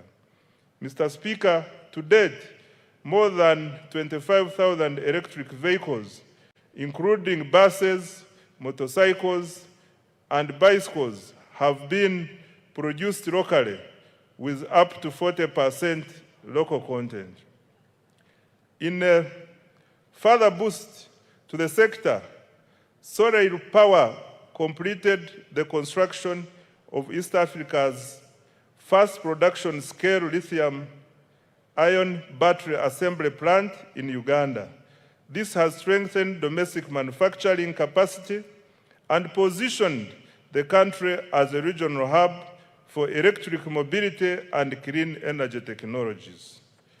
On pharmaceuticals and biotechnology, Mr. Speaker, government continued to strengthen pharmaceutical manufacturing and biotechnology as part of the efforts to build a competitive pathogenic economy. Uganda is deliberately supporting the domestic production of medicines, vaccines, diagnostics, and other health products, while promoting research, innovation, import substitution, export growth, and resilience in the health sector. Significant progress was registered through strategic investments in and government procurement from local pharmaceutical and biotechnology companies, including Macrohim Scientifics, Day Pharma, Jena Herbal, and other emerging manufacturers. Macrohim Scientifics has established itself as a leading African manufacturer for rapid diagnostic kits, recording annual sales of approximately United States dollars 75 million from products used in the diagnosis of malaria, HIV/AIDS, and sickle cell diseases. Day Pharma has operationalized manufacturing lines for generic, oral solid, and liquid medicines and secured approvals from the National Drug Authority for a range of essential medicines. Jenna Habo, the manufacturer of Covidex, has established a pharmaceutical manufacturing facility in Soroti, expanding Uganda's capacity to produce health products locally and strengthening the country's pharmaceutical value chain. These investments are improving health security, reducing imports, and creating high-value jobs. On advancing Uganda's space science, Mr. Speaker, government has strengthened Uganda's space science and satellite technology capabilities. Government established modern ground satellite infrastructure at the Uganda National Space Center at Mpoma Mukono district. This has enabled our scientists to successfully deploy a climate camera to the International Space Station. This has expanded the country's capacity to generate real-time data for climate monitoring, environmental management, disaster preparedness, and evidence-based decision-making. On value addition under STI, Mr. Speaker, government has intensified agro-industrialization initiatives driven by scientific innovation aimed at increasing value addition, branding, and export competitiveness. The Banana Value Addition Facility by Professor Mlanga strengthened its production capacity for banana value-added products and fulfilled export orders from South Korea, Saudi Arabia, Qatar, and Italy. In addition, government has invested in the establishment of the coffee park in Ntungamo. The Africa Coffee Park has innovated 18 products of value-added coffee ready to go into the market for roast, freeze-dry, and spray-dry high-level technology. On digital transformation, Mr. Speaker, government continued expanding digital infrastructure to improve the availability, reliability, affordability of ICT services, as well as access to the services. During the year, an additional 879 kilometers of fiber optic cable were installed, bringing the national fiber backbone to approximately 62,941 kilometers. As a result, internet costs declined from $70 to $35 per megabyte per second. Active mobile internet subscriptions stand at 18.5 million, while the number of smartphones connected to Ugandan network has reached 20 million, 7.3 million, placing Uganda among the most connected markets in the region. The increased penetration of mobile telephones has increased financial inclusion and improved access to e-commerce, telemedicine, marketing, and agricultural information for farmers. In the year ending March 2026, mobile money transactions rose by 29% to Uganda shillings 392.7 trillion. Active mobile money accounts stood at 36.7 million. As at 31st March 2026, the number of mobile money agents had reached 1.22 million. I now come to creative arts. Mr. Speaker, to protect intellectual property and artistic works, government enacted the Copyright Enabling Rights Amendment Act 2025. Government also established the Uganda Creatives Revolving Fund to provide affordable financing circles in the creative economy. By December 2025, approximately Uganda shillings 18.99 billion had been disbursed to 50 circles of musicians benefiting 3,047 individuals, of whom 62% are youth and 43% are women. Government is also finalizing the acquisition of a dedicated home for creative artists to serve as a common user facility for young talents to create wealth and jobs. The priorities for financial year 2026-2027 under STI, ICT, and creatives are the following. Mr. Speaker, Uganda shillings 1.140 trillion has been provided in the new budget for science, technology, innovation, ICT, and the creative industries. The priorities next financial year include: 1, commercialization of innovations, especially Chira, motor vehicles, coffee, dairy farmer, drugs, and vaccines, and banana products. Number 2, establishment of a high-tech city. 3, additional investment in science, research, and innovation. 4, expansion of digital infrastructure to increase coverage, reliability, and affordability of internet, government services, and e-commerce. 5, growth of business process outsourcing for job creation. 6, expanding the free-to-air TV signal. And 7, strengthening intellectual property protection. I now come to enablers. Mr. Speaker, government also continued to invest in the key enablers of socio-economic transformation in line capital development, infrastructure, security, and the rule of law, as well as domestic revenue mobilization to finance the transformation agenda. Under enabler number 1, which is peace, security, and rule of law, Mr. Speaker, peace, security, and rule of law are the foundations of development.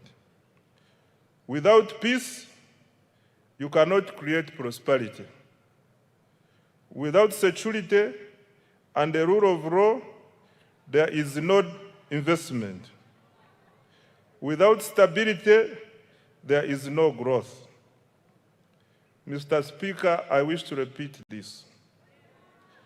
Without peace, you cannot create prosperity.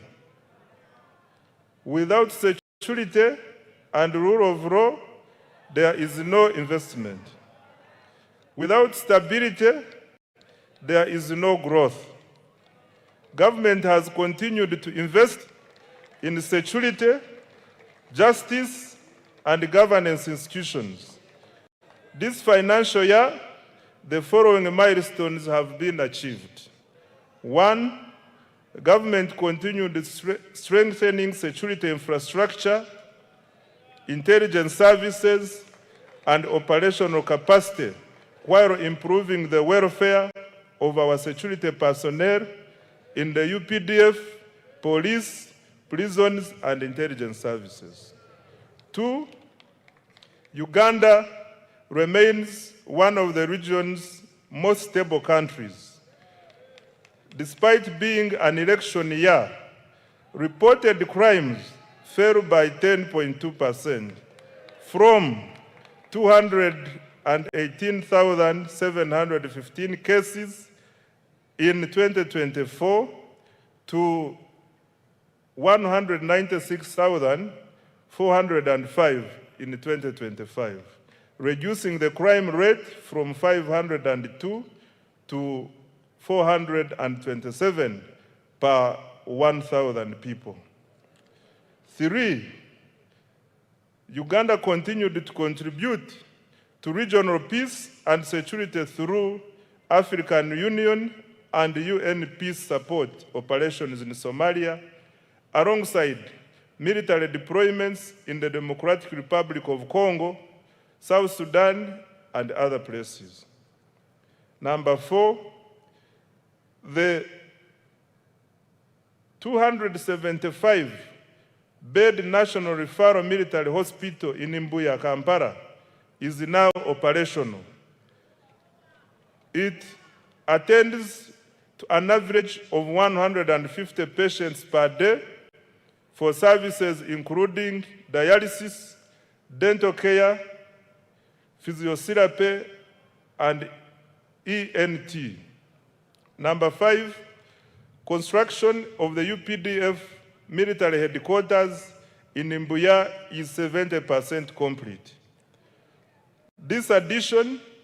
In addition, over 230 housing units and new administrative blocks for the Air Force and Marines are under construction to enhance personnel welfare and operational efficiency. Number 6, government provided over Uganda shillings 1.697 trillion to the relevant institutions to organize the recently concluded successful general elections. Number 7, mass enrollment and issuance of national identity cards progressed well. The total population identified with the National Identification Number NIN is 34.14 million, renewals 13.85 million, cards printed 14.67 million, and cards issued to the population 6.2 million. Beyond securing elections and supporting national security, the national ID has improved access to public services, broadened financial inclusion, and eased travel within the East African community. Number 8, cattle restocking has begun in Acholi, Lango, Teso, and Teso, targeting 16,000 households, each receiving 5 million to purchase 2 bulls and 3 heifers. To date, 2,000 households have been compensated. Financial year 2026-2027 priorities for security, governance, and rule of law are the following. Mr. Speaker, government has allocated Uganda shillings 10.21 trillion security, governance, and rule of law institutions for financial year 2026-2027, and the priority interventions include: 1, continued modernization, training, and welfare of the UPDF. 2, full equipping of the National Referral Military Hospital and completion of the UPDF headquarters. 3, strengthening of broader security, counter-terrorism, and regional peace support operations. 4, enhancing community policing, crime intelligence, forensics, and CCTV coverage. 5, cyber security and protection of critical national infrastructure. 6, improving immigration services, NIN/ID enrollment, and e-passport issuance. 7, fighting against corruption. 8, continued cattle restocking in the Acholi, Rango, Teso sub-regions. I now come to enabler number 2, which is infrastructure development. Mr. Speaker, sir, transport infrastructure is the bone marrow of the economy. It connects farmers to markets, workers to jobs, and industries to inputs, while linking exporters to regional and global markets. Electricity powers industrialization and drives economic transformation. In financial year 2025-2026, government achieved the following infrastructure development.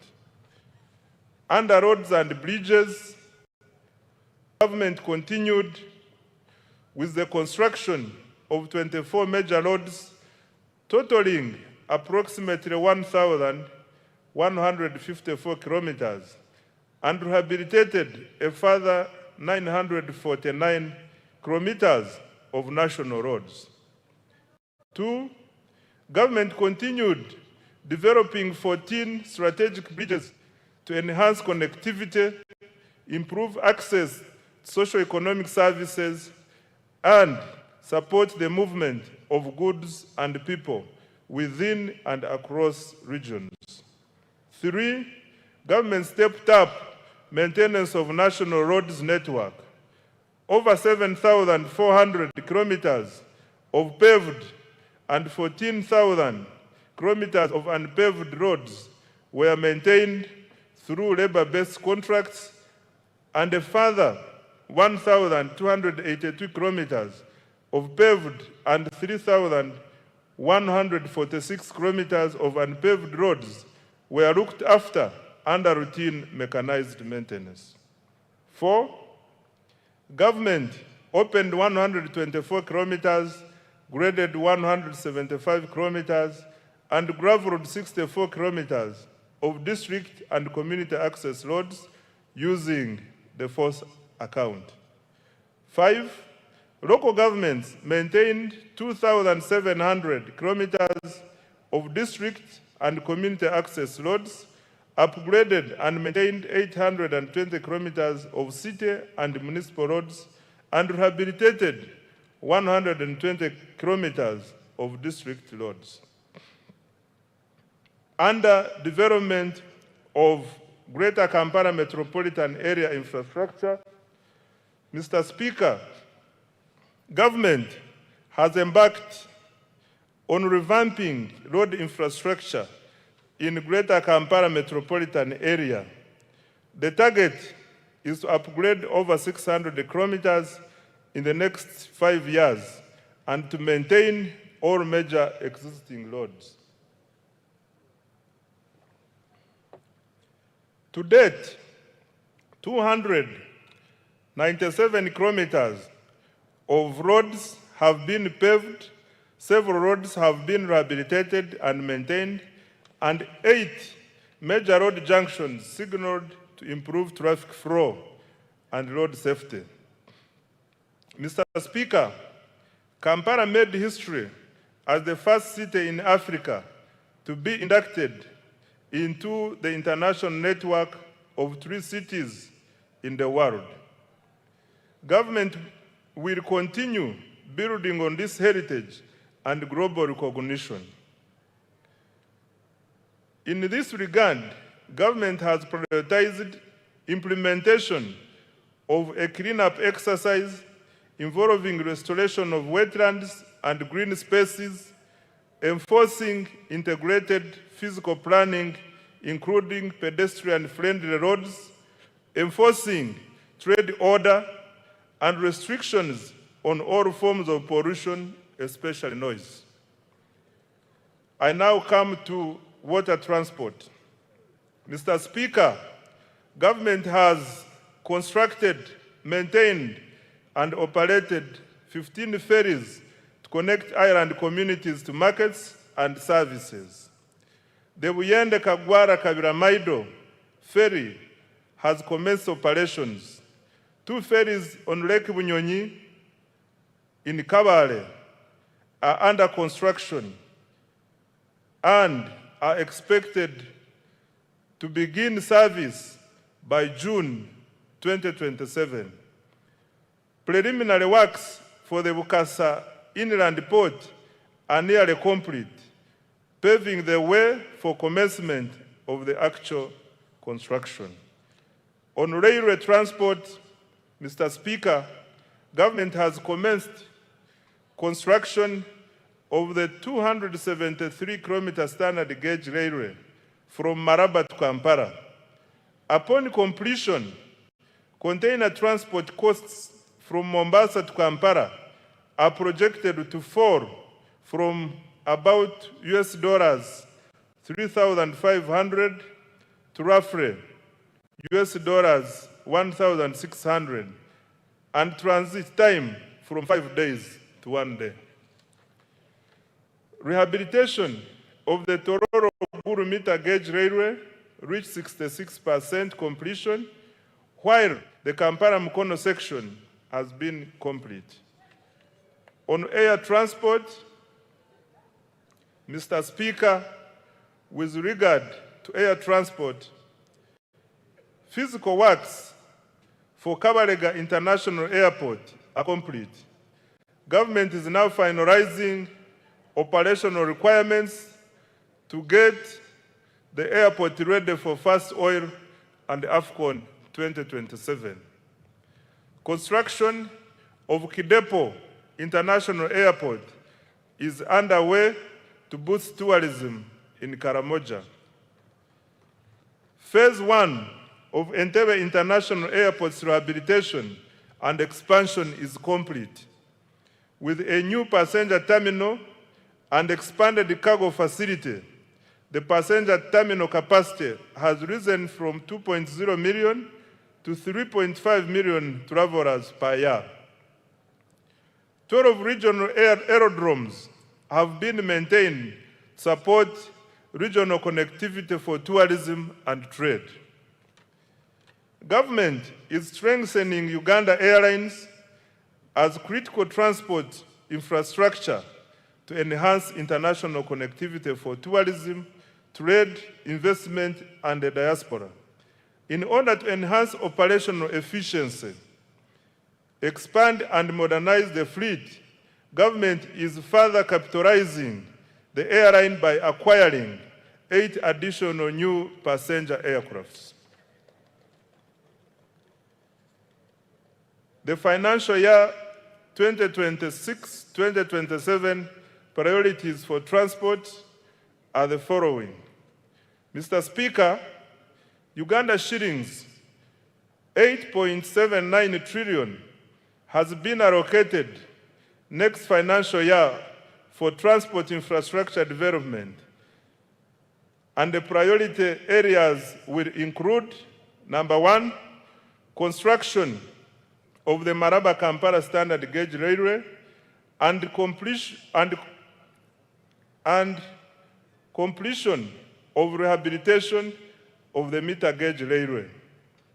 Number 2, construction, upgrade, and maintenance of national, city, district, urban, and community access roads. Number 3, construction and maintenance of strategic bridges. 4, development of water transport systems such as ferries and ports. 5, operationalization of Kabalega International Airport and continued upgrade of regional aerodromes. And 6, expansion of the Uganda Airlines. I now come to the energy development. Mr. Speaker, sir, reliable and affordable energy is essential for industrialization and socio-economic transformation. Government continues to invest heavily in electricity generation, transmission, and distribution infrastructure. In financial year 2025-2026, government achieved the following in energy development. 1, continued development of hydro, solar, and other energy projects, alongside preparatory work for future nuclear investments. Installed generation capacity now stands at 2,098 megawatts, and the government's medium to long-term target is 52,482 megawatts to support industrialization, urbanization, and economic growth. 2, continued expansion of energy transmission and distribution infrastructure. Completed and continued construction of multiple lines, including the Kole-Guru-Nebi-Arua line, 132 kV, the Kampala Metropolitan Transmission Line, 132 kV, including 2 associated mobile substations, Mirama, Kabale, 132 kV, Karuma Tororo, 400 kV, Tororo Resource, 400 kV, Mutundwe Entebbe, 132 kV, and Lira Guru Agago, 132 kV. Good progress has also been made on substations serving industrial parks in Mbale, Kapeka, and the Kabalega Petrochemical Industrial Park. 3, the share of households in rural areas connected to grid electricity has nearly doubled in the 3 years, from 6.8% in financial year 2021-22 to 11.4% in financial year 2024-2025.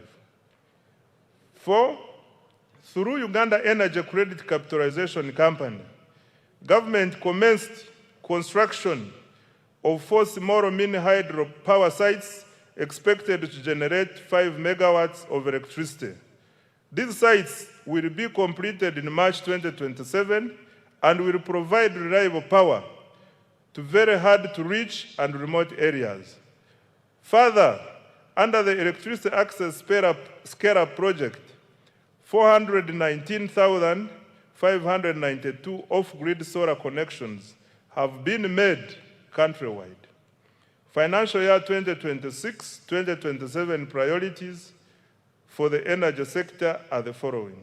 Mr. Speaker, government has allocated Uganda shillings 2.07 trillion to energy development, and the priority interventions include: 1, expansion of generation capacity by commencing the 380 megawatt Kiba hydroelectricity plant, a floating solar plant at Isimba, and 500 megawatts of utility-scale solar in the Elgon and Acholi regions. 2, preparatory work for nuclear energy generation at Buyende. 3, expansion of transmission and associated substation infrastructure. 4, rural electrification, and 5, industrial power connections. I now come to investing in the people.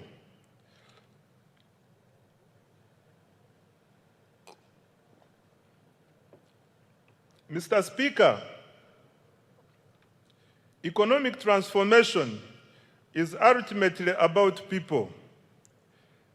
A healthy, educated, skilled, and productive population is indispensable for sustained growth and shared prosperity. That is why government continues to allocate a large share of the discretionary budget to human capital development, i.e. health, education, water and sanitation, and social protection. During financial year 2025-2026, the following milestones were achieved.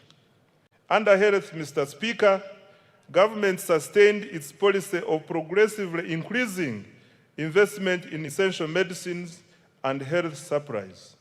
Accordingly, funding through the national medical stores was increased by Uganda shillings 145.33 billion to Uganda shillings 862.93 billion in financial year 2025-2026.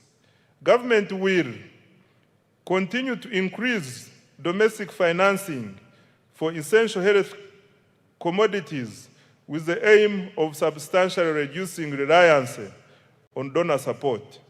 This will guarantee uninterrupted access to essential medicines like antiretroviral medicines, anti-malarial drugs, vaccines, immunization supplies, laboratory commodities, and anti-tuberculosis medicines. Government continued to modernize healthcare infrastructure and equipment. During the year, 17 regional referral hospitals and 25 general hospitals were equipped with neonatal intensive care units. In addition, 14 regional referral hospitals received CT scan machines. Construction and upgrading of 31 health facilities across Karamoja is ongoing.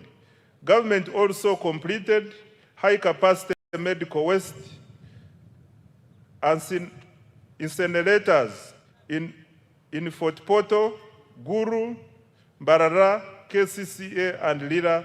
Busorwe, Gombe, Kaworo hospitals were also rehabilitated. Right Honorable Speaker, government continued to promote preventive health care through immunization, disease prevention, and nutrition programs. Immunization coverage for children under 1 year reached 94%, while first dose measles, rubella coverage reached 93%. Government also conducted nationwide campaigns against malaria, HIV, AIDS, Ebola, cholera, and yellow fever, and promoted nutrition education for children, pregnant women, the elderly, and other vulnerable groups. Government also continued to expand specialized healthcare services in oncology, cardiology, and other fields, reducing the need for treatment abroad. The Uganda Heart Institute conducted 634 cardiac interventions, including open heart, closed heart, vascular, and catheterization procedures. In April 2026, the Uganda Cancer Institute successfully performed the country's first bone marrow transplant. Mr. Speaker, specialized healthcare services will be further strengthened by ongoing investments. The 250-bed capacity cardiac hospital in Naguru, Kampala is 44% complete and expected to be completed by June 2027. The International Specialized Hospital of Uganda at Lubowa is 75% complete and will be completed in December 2027. Mr. Speaker, I wish to repeat this one. The International Specialized Hospital of Uganda at Lubowa is 75% complete and will be completed in December 2027.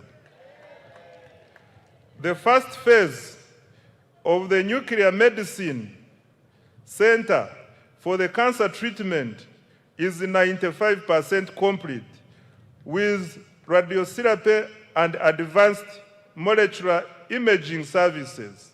Phase 2 of the PET center is 10% complete.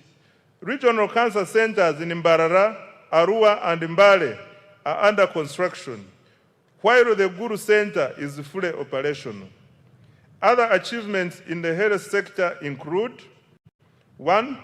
Expansion of the national e-health digital infrastructure to support telemedicine, health information management, medicine tracking, and monitoring of health workers' performance.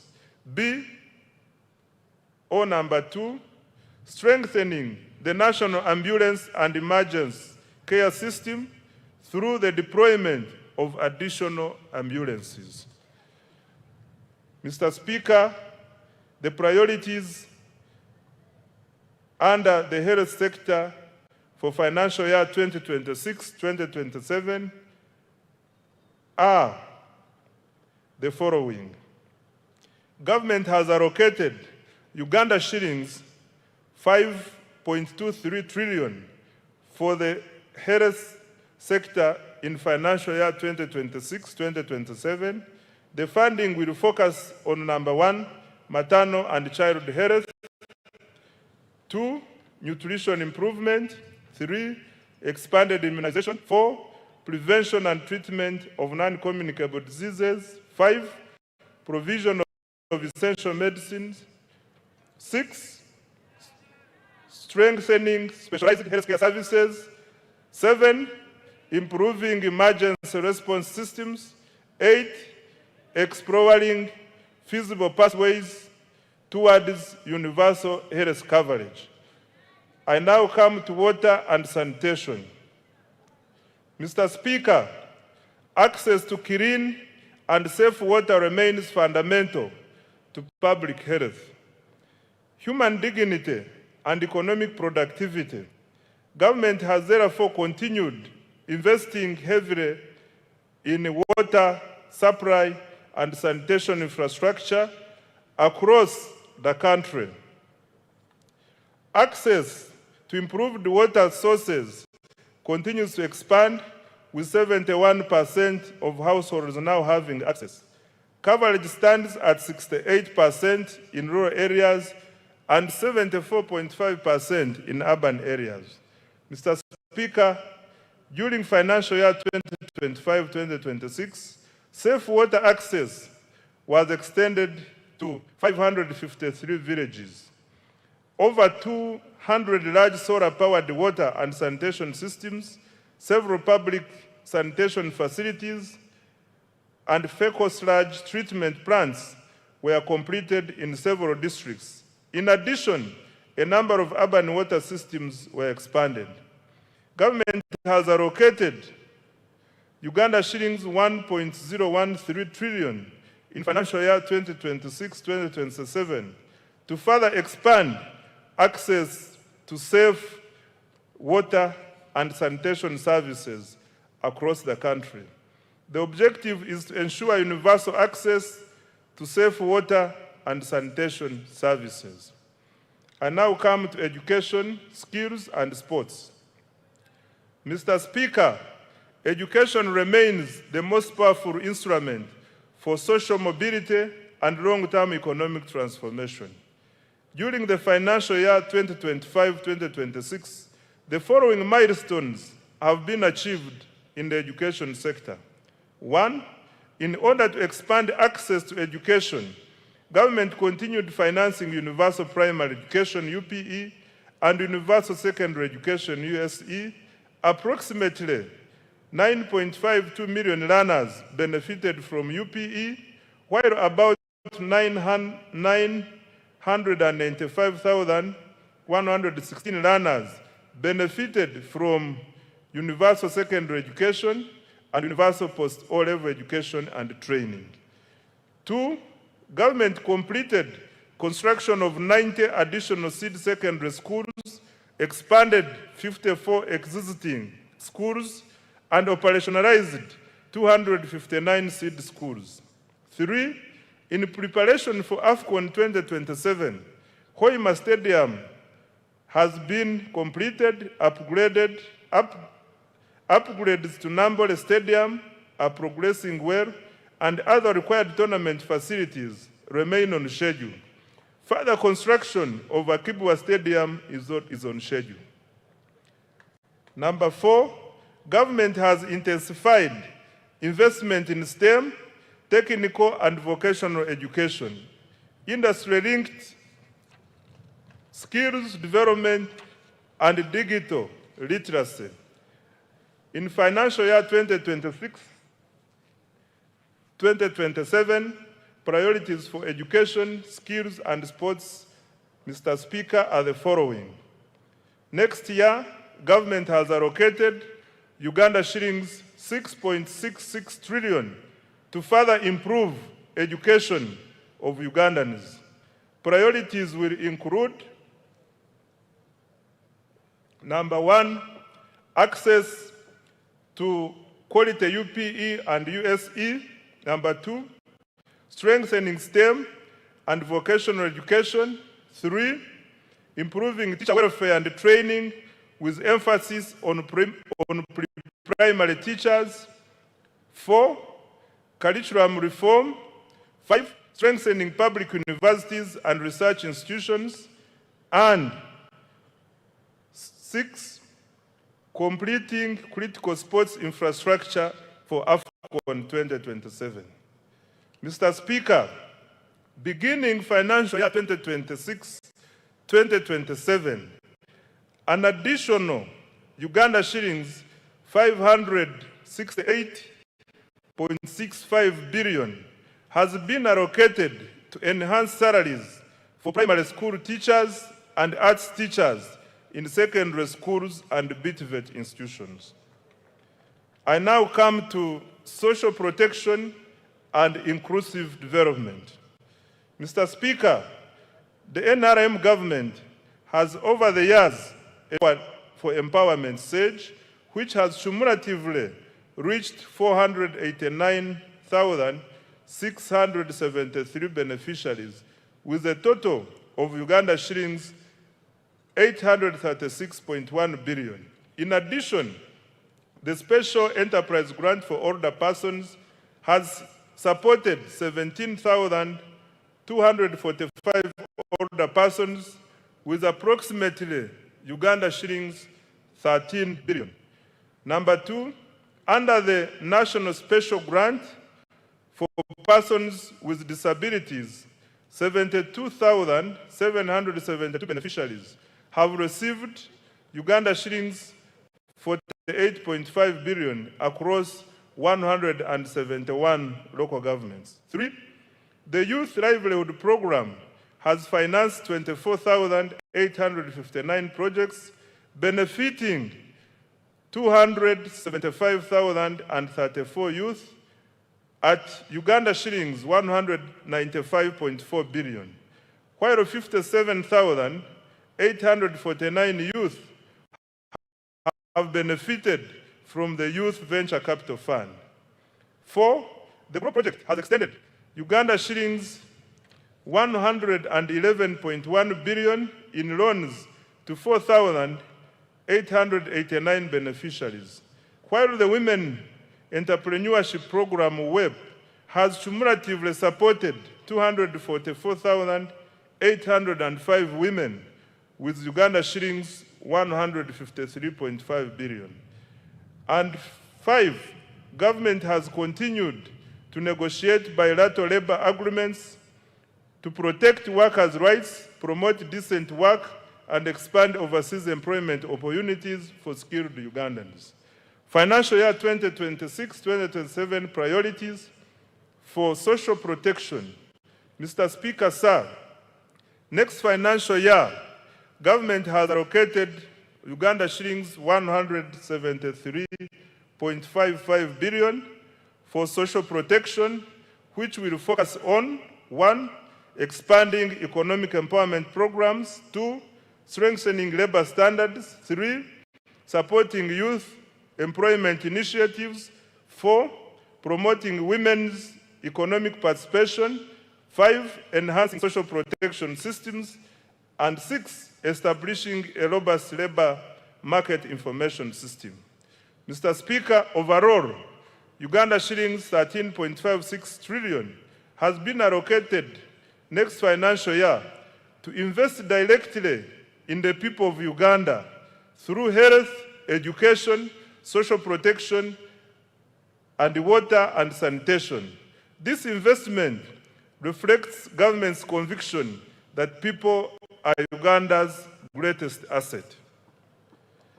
Enabler 4, industrial development and manufacturing. Mr. Speaker, nations achieve prosperity not by exporting raw materials, but by transforming them into high-value products. For this reason, government places high priority on industrial development, manufacturing, and value addition. Mr. Speaker, besides government investment in manufacturing under the ATMs already highlighted, the following milestones have been achieved in this financial year. 1, government continued investing in the development of industrial parks. The aim is to lower investors' establishment and operating costs and drive industrial growth. As a result, the number of formal factories has cumulatively risen from 10,437, of which 6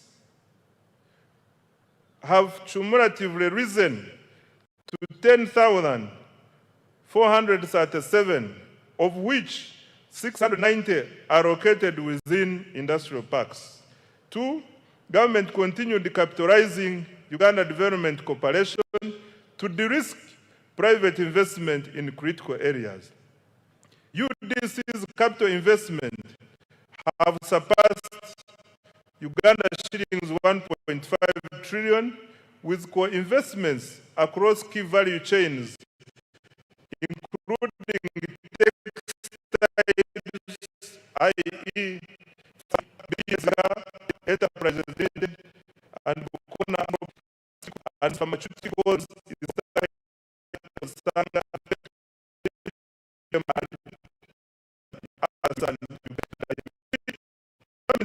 government through UDC also invested in the local construction sector. UDC invested in 145 kilometers and Matugasemu to Kapeka 41 kilometers, among others. UDC also invested in ETAT's construction company, currently constructing the Bujiri Mutumba kilometers and the Buwenge Kaliro Road 48 kilometers, among others. 4, government completed exports. Several farms, particularly in the fresh produce exports and light manufacturing, are setting up operations. Which are tackling youth unemployment by providing practical industrial and vocational skills. To date, 82,790 youth have been trained, and the number of hubs has grown to 28 nationwide. Mr. President, I thank you so much for this initiative. Financial year 2026-2027 priorities for manufacturing and industrial development. Mr. Speaker, government has allocated Uganda shillings 1.03 trillion to the manufacturing program for financial year 2026-2027. Priority interventions include: 1, additional capitalization of UDC to drive industrial development. 2, industrial infrastructure development, including new food service plug and supporting manufactured products. 5,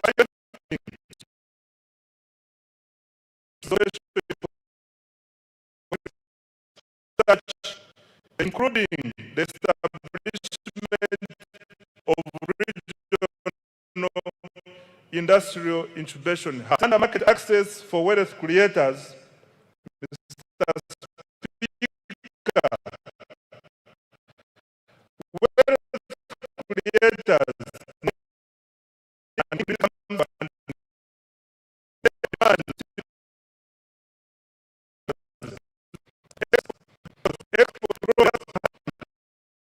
requires deeper regional integration to access larger markets within the East African Community, COMESA, and the African Continental Free Trade Area. These opportunities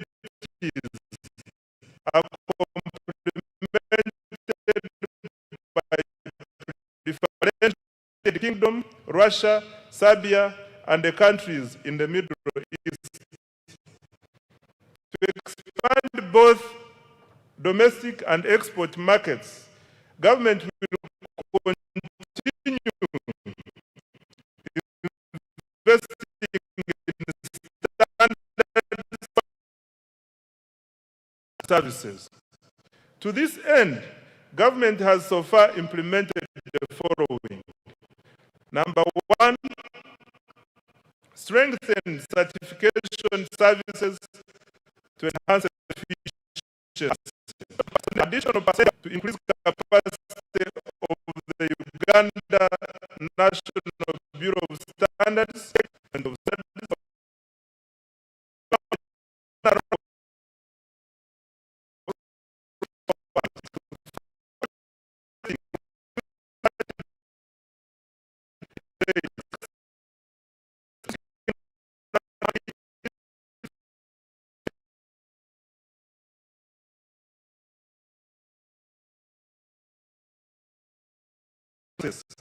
construction and equipping of engineering testing laboratories is on. Government also commenced construction of regional laboratories in Mbale, Gulu, and Barara. 3. Developed 450 standards for products and services and issued permits to 4,500 products. 4. Trained 750 micro, small, and medium enterprises in value addition and processing and certified 750 products. 5. Completed construction and equipping of an international accredited national meteorology laboratory at Uganda National Bureau of Standards. The laboratory is being used to calibrate equipment used in the National Food Safety Laboratory and other agro-food processing laboratories and industries. 6. Commenced operations of the petroleum laboratory in January 2026. Over 40 product samples of petroleum products have since been tested. Mr. Speaker, priority interventions for financial year 2026-27 include: 1. Development of quality assurance infrastructure. The euro 163.56 million enhancement agricultural production, quality and standards for market access project. 2. Strengthening the capacity for development of standards and certification of products and services. 3. Completing construction and equipping of the engineering laboratory and continuing construction of regional laboratories. And 4. Accrediting private laboratories to increase access. I now come to environmental protection and disaster management. Mr. Speaker, sustainable management and the use of natural resources, land, water, and environment, as well as effective response to climate change, are essential for boosting productivity and value addition. To cushion Ugandans and our economy from climate shocks, government invested Uganda shillings 9.6 billion this financial year in early warning systems, hazard mitigation, and emergency relief items for affected households. Government also invested heavily in water for production facilities to protect our farmers during drought. Mr. Speaker, sir, in order to protect and restore wetlands, government undertook the demarcation of 104 kilometers of wetland boundaries and restored 15,000 hectares of degraded wetlands. A total of 8,319 hectares of graded Central Forest reserves were demarcated alongside 404 kilometers of forest boundaries to enhance the protection and management of forest resources.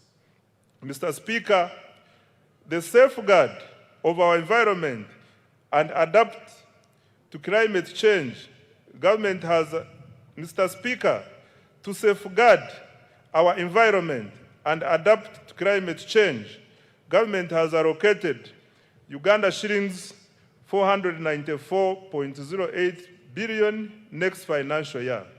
These funds will protect 1.26 million hectares of forest reserves and wetlands, restore 10,000 hectares of degraded wetlands, and demarcate critical river banks and lake shores, particularly along the Nile. We will also upgrade meteorological services and early warning systems to deliver accurate forecasts for agriculture, aviation, and climate monitoring. In addition, Uganda shillings 361.88 billion has been allocated to the contingency fund to strengthen our national disaster response next financial year. I now come to administration of justice. Mr. Speaker, under the administration of justice program, the following achievements were recorded. 1, expanded access to justice with the proportion of districts having complete justice service points rising from 79% in financial year 2020-2021 to 89%. This was achieved by operationalizing new High Court circuits now at 29 and establishing 10 additional magistrates' courts now totaling 268, including in the island communities. 2, decentralization of the Court of Appeal is underway in Mbarara and Guru to improve regional access to appellate justice. 3, judicial capacity has been strengthened with the appointment of additional justices of the Court of Appeal, now 20, and High Court, now 88, along with more magistrates to reduce case backlog and serve high-demand areas. 4, resolution of commercial disputes has improved. Between 2023 and 2025, the judiciary disposed of 38,102 commercial and land cases worth Uganda shillings 14.47 trillion, unlocking capital and boosting economic activity and investment.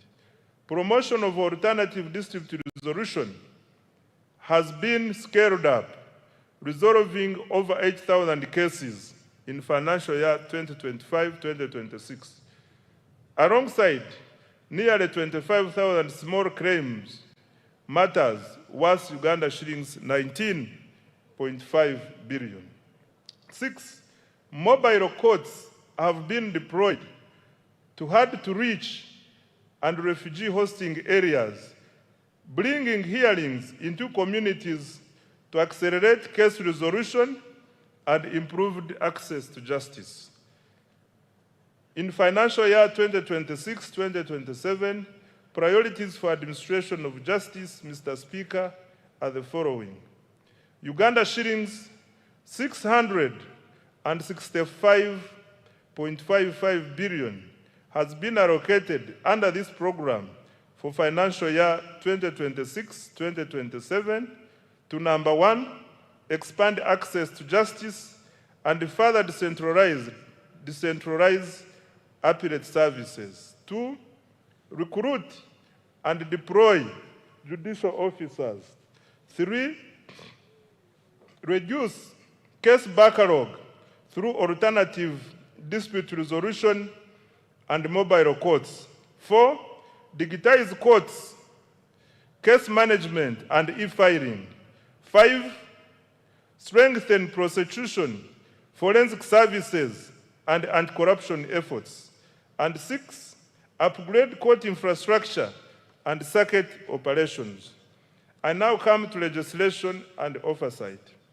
Mr. Speaker, sir, during financial year 2025-2026, the 11th Parliament held 34 sittings, passed 18 bills, and concluded one petition, passed 29 resolutions, and adopted 22 reports. Most importantly, the turnaround time for enacting legislation has reduced significantly, and I want to congratulate the 11th Parliament upon this achievement. Next financial year, government has allocated Uganda shillings 1.23 trillion to enable Parliament to fulfill its constitutional mandate of legislation, appropriation, oversight, and effective representation. I now come to key implementation reforms. Mr. Speaker, achieving tenfold growth requires more than investment.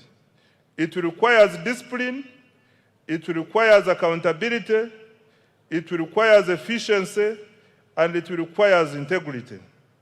Government will therefore undertake a comprehensive implementation reform agenda aimed at eliminating waste, corruption, delays, and inefficiency. In this regard, government is implementing a cleanup. This means enforcement of the laws and regulations to ensure institutional effectiveness, leading to improved service delivery and public trust. The specific priorities in the cleanup include: 1, enforcement of budget discipline and accountability. In financial year 2026-2027, going forward, as part of the performance contracts, all accounting officers will sign a budget discipline and accountability charter, which provides for sanctions against breaches of accountability rules in planning, budgeting, and execution of public resources. 2, combating corruption through procurement reforms, digitization, strengthening internal controls and audits, and ensuring transparency to facilitate accountability. 3, continued enforcement of trade order and traffic discipline to promote safe, orderly, and livable cities and urban centers and improve the safety of public transport. 4, strengthening governance, oversight, and performance of state-owned enterprises. 5, strengthening allocative efficiency by prioritizing high-impact investments under the ATMs and the enablers, while eliminating wasteful expenditure.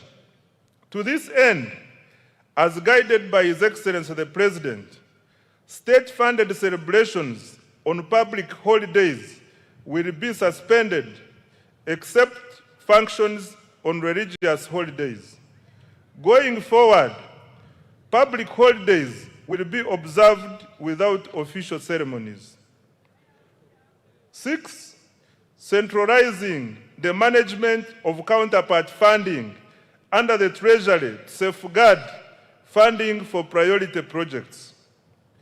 7, implement the Contributory Public Service Pension Fund to attain fiscal sustainability of the management of pension liabilities for government workers. I now come to the financing of the budget for financial year 2026-2027. The financing strategy for financial year 2026-2027. Mr. Speaker, the financing strategy for financial year 2026-2027 seeks to create additional fiscal space to finance government priorities while maintaining debt sustainability. This will be achieved through, number one, strengthening tax administration and compliance. 2, introducing targeted tax policy measures to increase domestic revenue. 3, mobilizing concessional financing from development partners and international financial institutions.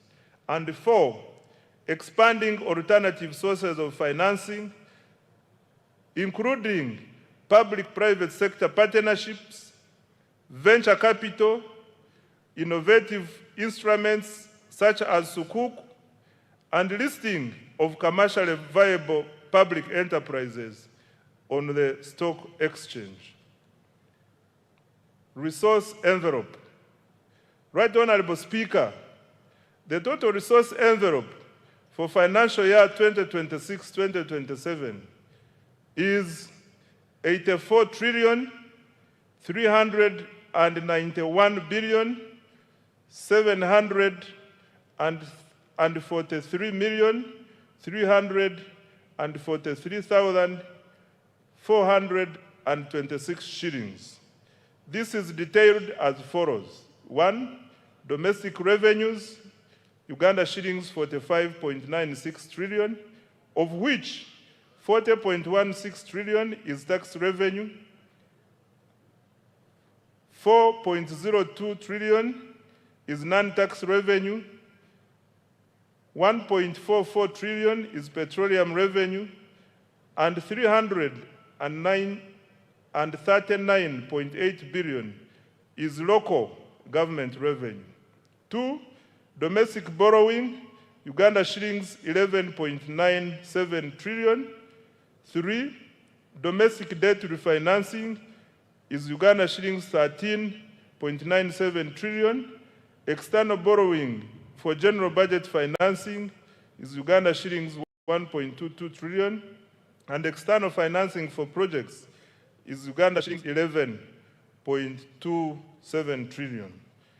Expenditure allocations. Mr. Speaker, a summary of the allocations of the above resources is as follows. 1, wages and salaries, Uganda shillings 9.709 trillion. 2, non-wage recurrent expenditure, Uganda shillings 33.276 trillion, which also includes operational funds for institutions, financing for all wealth creation funds, financing for science and technology investments, grants for education and health, medicines, maintenance of infrastructure, and interest payments, among others. 3, development expenditure, Uganda shillings 22.054 trillion. 4, domestic debt refinancing 13.967 trillion. 5, debt amortization, Uganda shillings 4.181 trillion. 6, domestic debt repayment to Bank of Uganda, Uganda shillings 547 billion. 7, domestic arrears, Uganda shillings 317 billion. And 8, local government expenditure from own revenue, Uganda shillings 339.8 billion. Mr. Speaker, details of the resource envelope and expenditure allocations by vote for financial year 2026-2027 are provided in annexes 1 and 2, respectively, of this speech. The budget for financial year 2026-2027, totaling 84.39 trillion, has therefore increased by Uganda shillings 2.78 trillion from the revised budget of Uganda shillings 81.61 trillion for financial year 2025-2026. I now come to the tax measures for financial year 2026-2027. Mr. Speaker, sir, let me now highlight the key tax policy measures as approved by Parliament to support domestic revenue mobilization, investment, job creation, and economic growth. Under income tax, Mr. Speaker, Parliament approved the following income tax measures. 1, extension of income tax exemption for Bujagali Energy Limited until 2032 to support affordable electricity tariffs at an estimated revenue cost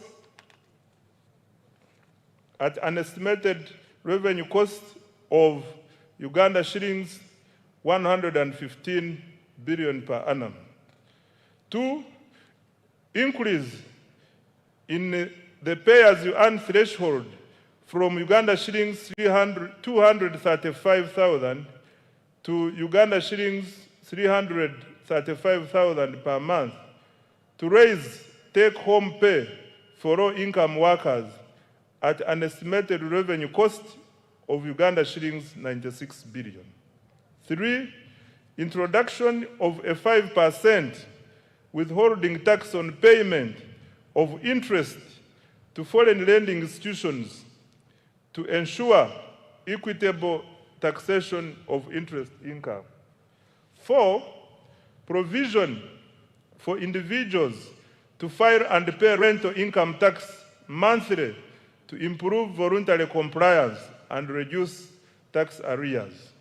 5, introduction of a tax holiday for developers of hotels and other ultra-luxury tourism facilities investing at least United States dollars 10 million for foreign investors and United States dollars 5 million for Ugandan investors. 6, equalization of tax treatment of Tier 4 financial institutions by allowing deductions for provisioning for bad debts, thereby reducing the cost of capital. Under value-added tax VAT, Mr. Speaker, Parliament approved the following VAT measures. 1, increase in the annual VAT threshold from Uganda shillings 150 million to Uganda shillings 300 million to ease compliance for small businesses and improve tax administration efficiency. This measure is projected to generate Uganda shillings 349 billion. 2, extension of VAT deferment to inputs used in iron ore processing to support mineral value addition and industrialization. Under excise duty, Mr. Speaker, Parliament approved the following excise duty measures. 1, increase in excise duty on diesel and petrol by Uganda shillings 200 per litre to generate Uganda shillings 450 billion in revenue. 2, increase in excise duties on selected products as follows. 1, alcoholic drinks like Uganda Waraji, Black Label, Cognat, and Amarula from Uganda shillings 1,700 to Uganda shillings 3,500 per litre to generate Uganda shillings 85 billion. 2, motorcycles at first registration from Uganda shillings 200,000 to Uganda shillings 500,000 to generate 26 billion. 3, Single-use plastics from 2.5% or $70 per ton to 25% or $1,500 per ton to protect the environment and raise 10 billion. 4. Cooking oil from Uganda shillings 200 to Uganda shillings 400 per litre to generate 25 billion. 5. Cement from Uganda shillings 500 to Uganda shillings 750 per 50 kilograms per bag to generate 15 billion. And 6. Sugar from Uganda shillings 100 to Uganda shillings 200 per kilogram to generate 25 billion. Introduction of excise duty on selected products as follows. 1. Locally manufactured paints and varnishes at 3% or shillings 50 per litre or kilogram, whichever is higher, and imported paints and varnishes at 10% or Uganda shillings 2,000 per litre, whichever is higher, to generate 24 billion. And cooking fat at shillings 500 per litre or kilogram to generate 15 billion. On stamp duty, Mr. Speaker, a modest stamp duty has been introduced on the first registration and transfer of motor vehicles and motorcycles as follows. 1. Motorcycles, tricycles, and quadricycles, Uganda shillings 30,000. And 2. Any other motor vehicle, Uganda shillings 200,000. This will generate Uganda shillings 30 billion. Under the Tax Procedures Code Act, Mr. Speaker, Parliament approved the following tax relief measures. 1. Waiver of principal tax, penalty, and interest owed by a taxpayer to URA as at 30th June 2016. 2. Extension of the waiver of interest and penalties outstanding as at 30th June 2025, provided the principal tax is paid by 30th June 2027. On external trade, Mr. Speaker, Parliament approved an increase in environmental levy on imported used clothing from 15% to 30% of cost insurance and freight, CIF value, to support local manufacturing as well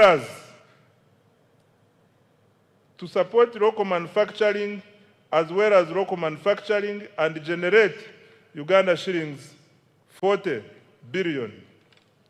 Under lotteries and gaming, Mr. Speaker,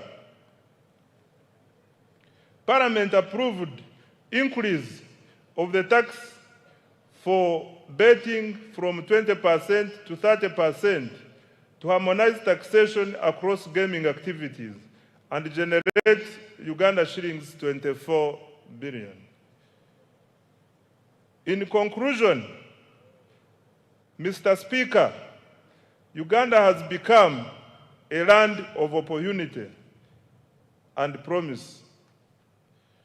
Our economy has expanded to United States dollars 69 billion and is projected to grow at a double-digit rates driven by strong export performance, fast oil, and sustained wealth creation interventions.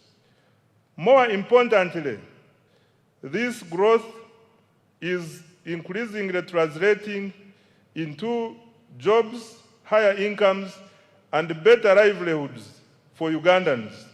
Investor confidence is rising, and the Ugandan diaspora is responding with increased remittances, investment, and active participation in our transformation.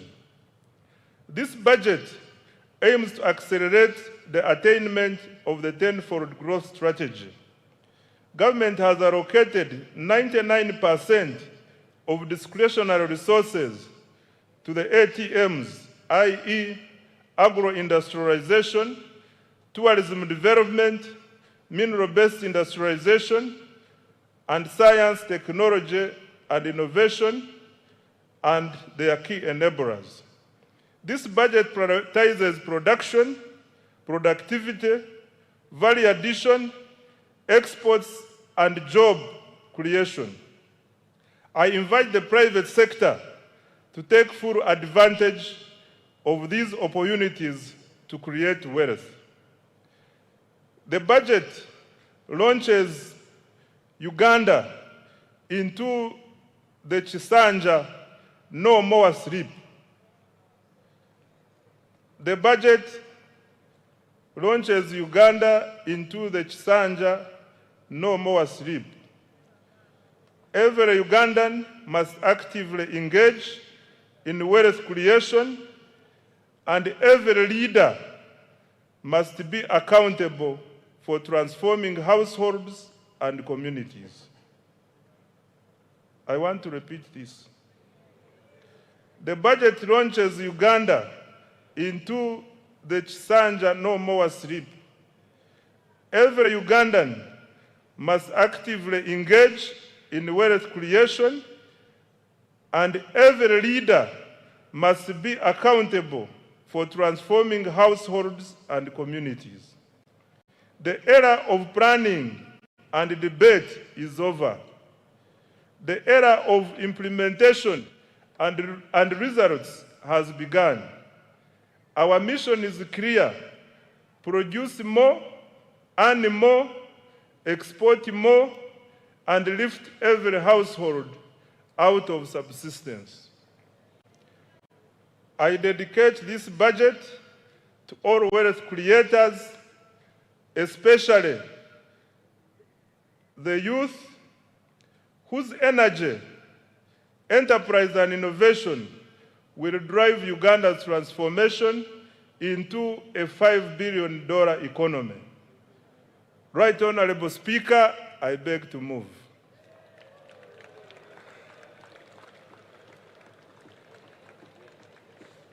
Thank you very, very much. I was wondering what you were drinking. I realized it was Uzima water. That gave you extra strength. Thank you very much. Make the Honorable Minister of Finance feel welcome and appreciated for the good work. Thank you, Honorable Minister, and by extension, His Excellency the President, for your clear delivery of the budget speech for the 2026-2027. As I'm made aware already that every member of Parliament has a text as the budget speech already. I urge you to take note of the government's budgetary priorities and related matters for the coming financial year. This will greatly inform our legislative oversight. Honorable Minister, thank you once again. I didn't know you could stand for that long. Item number 7, remarks by His Excellency the President. Honorable members and distinguished guests, I now take this singular honor to invite His Excellency the President to make his remarks, to take us through the budget speech. Your Excellency, we don't take your being here for granted. You're welcome.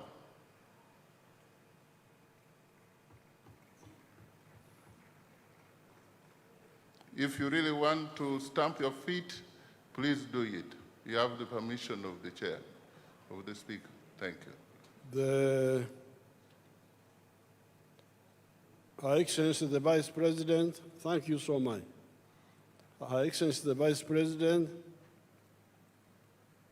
the Right Honorable Speaker of Parliament,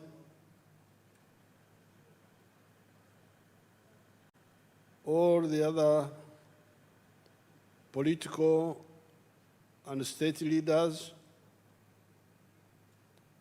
the religious leaders, the cultural leaders,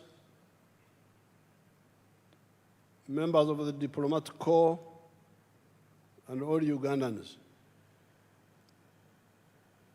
You have heard how the economy is performing well in spite of many problems in the world. The economy is performing well because Uganda is a very rich country. We've got a lot of potential. I saw one of the people who like writing things here and there, trying to say that we are targeting many areas of support. And I think he was trying to say that in South Korea, they concentrated on electronics and vehicles. But this is because South Korea didn't have much. They concentrated on on the little they had. With us, we have got what South Korea has and much more than that. So that's why I really don't listen so much to people who are running around panicking and so on. What is crucial is clarity here within Uganda about our potential. And the next most important thing is the African market, because when you produce, you must sell. And Africa is our sure market, and then we can add other markets. So this growth of 6.4% is really still modest. As you heard, next year, the growth will go to 10.2% because of the petroleum.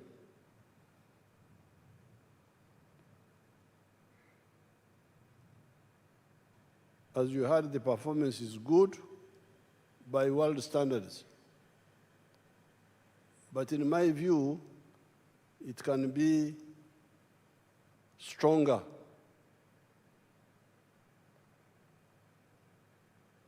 I have been,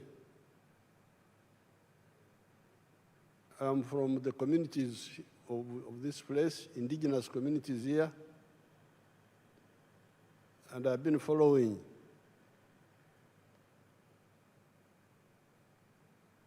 our developments for now 65 years, very closely. But what you need to know is that the aim of the NRM is not just growth, but transformation, socio-economic transformation. It is now, but before I talk about other things, I want us to solve this little problem of Ebola. Ebola is a very simple disease. It is not like Corona, as I said last night. Corona was very dangerous because it was spreading by breathing, which meant that if you sat, the other time I got Corona from you people in Chankwanzi, when I took a group photograph with you people without my mask. I got Corona. And I was here for 21 days sitting in the house. So Corona was really dangerous. It was spreading by breathing. But this Ebola spreads only by contact. And contact, close contact with the sweat, with the vomit if they vomit, with the blood, sexual, kissing, saliva. when the person is already sick, not showing symptoms of sickness. So therefore, really, it can be stopped. We just need to get rid of the carelessness. As I told you last night, we have had 19 cases so far. 14 from our brothers in Congo, 14 of them who came. 2 died. But those who came early, 4 of them have already recovered, the Congolese. 4 have already recovered and been discharged. The others are also recovering. They are not, our people think no more of them will die. And the 2 people who died were the Congolese from the 14. Now, the 5 Ugandans who were infected were the 4 health workers in one of the Kampala hospitals who handled the sick people without taking precautions. That's how 4 of them were infected. Carelessness. Now the 5th one, the Ugandan, was the taxi driver who drove the sick man from Hoima to here. I don't know whether he was greeting him or what, because just driving, if he sits in his chair and you sit in yours, why should he infect you? But fortunately, that driver has now recovered. So of the 4 who recovered, 4 of the 5 who recovered, 4 are Congolese, 1 is a Ugandan. And the 2 who died were all our Congolese brothers. So, and in the last 5 days, there's been no new case. This is very simple. I'm really, I don't like people who don't take life seriously. Because if you want to achieve what you want to achieve, you must be very serious with your life. And part of life is health. If you have got health, you can be able to do what you want to do. The other day I was here, I was seeing you shaking hands, hugging. These are members of parliament now, setting a bad example for all these Africans to get sick and then go in hospitals and so on, or die even.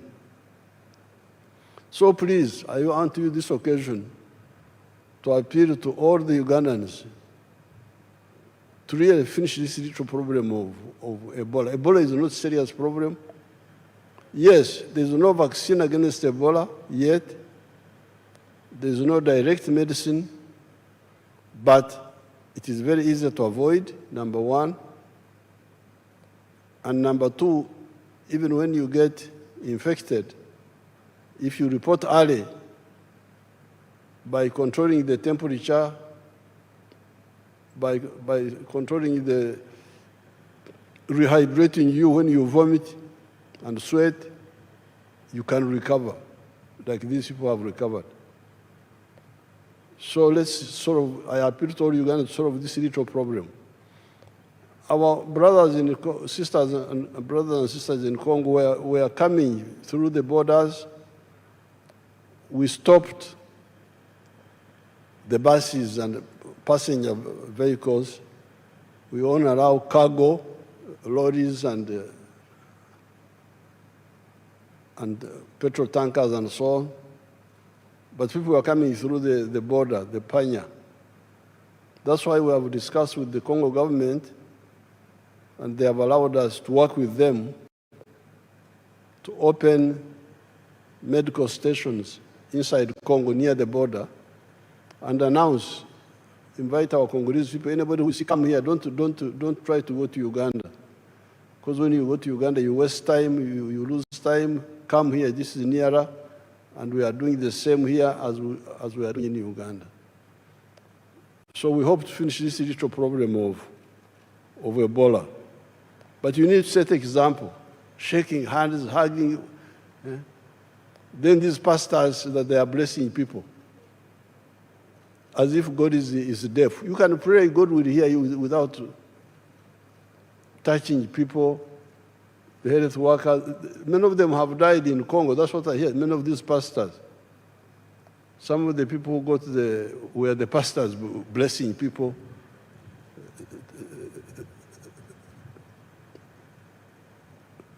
Now, coming to the budget, you need to get the strategic picture clearly. Strategic is when you plan to solve a problem from A to Z, the whole problem. Tactical is how you move from A to B. Now, the strategic aim of the NRM is to transform Ugandans. And I want to put it to you that it has taken a bit too long, although we have done well, but we could have done better. I was counting the years. It is now 32 years since the British came here. 132 years. The British came here in 1894 when they introduced their government here. Europe had started modernization. Capitalism had started. The money economy we are talking about had started. It is now 132 years from 1894. The British were trying to involve our grandparents and our great-grandparents into the money economy, and our parents. By 1962, only 9% of the homesteads were in the money economy. After almost 70 years, only 9% were in the money economy. 91% were still in the Okore Chidachonka. And I can testify because I'm from Ntungamo. Ntungamo, all of us were in the Okore Chidachonka. There was not a single one who was interested in money. I know houses one by one. Now, when we were in the bush, we studied this and we put out our document, 10 points program.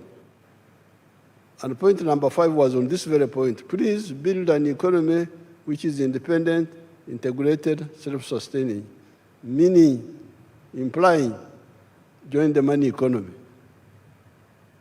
When we came, we started.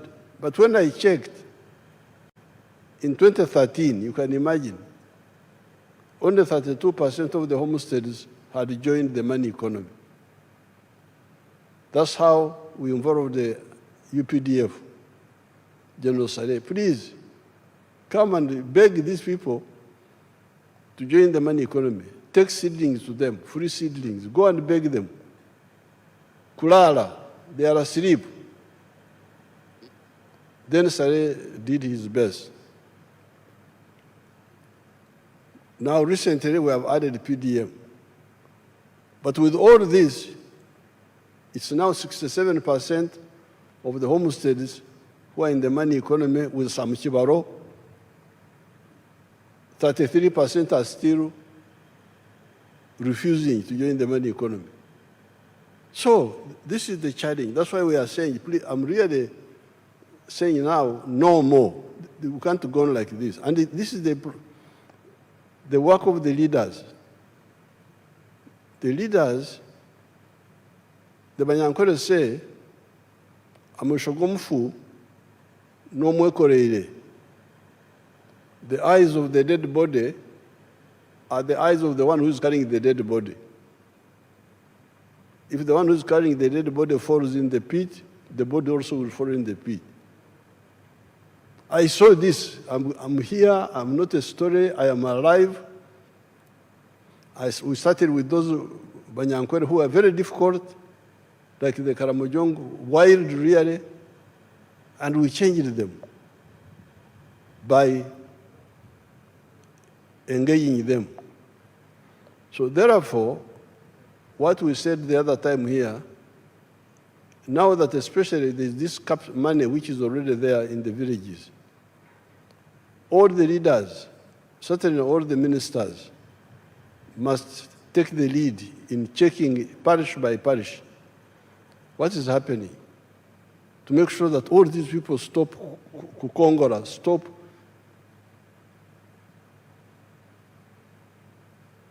cheating us. We work, they don't work. They are there, but they want services. They want medicine, they want education, they want security, but they don't contribute. They're just sitting there in their homes and not engaging in the money economy. So although we have done very well, this very good performance the minister is talking about is by the 67% now. And all of them, not necessarily with the Chibaro. Some of them do without the Chibaro. But there are 33% who are Wako Pembeni, they are on the side. Suppose they were also part of this, would be much further. And as the minister, Msas, told you, these people joining the money economy is crucial for two reasons. First of all, they get income. They get income, which means that their purchasing power goes up. Part of the problem of the purchasing power being low is because they don't have income.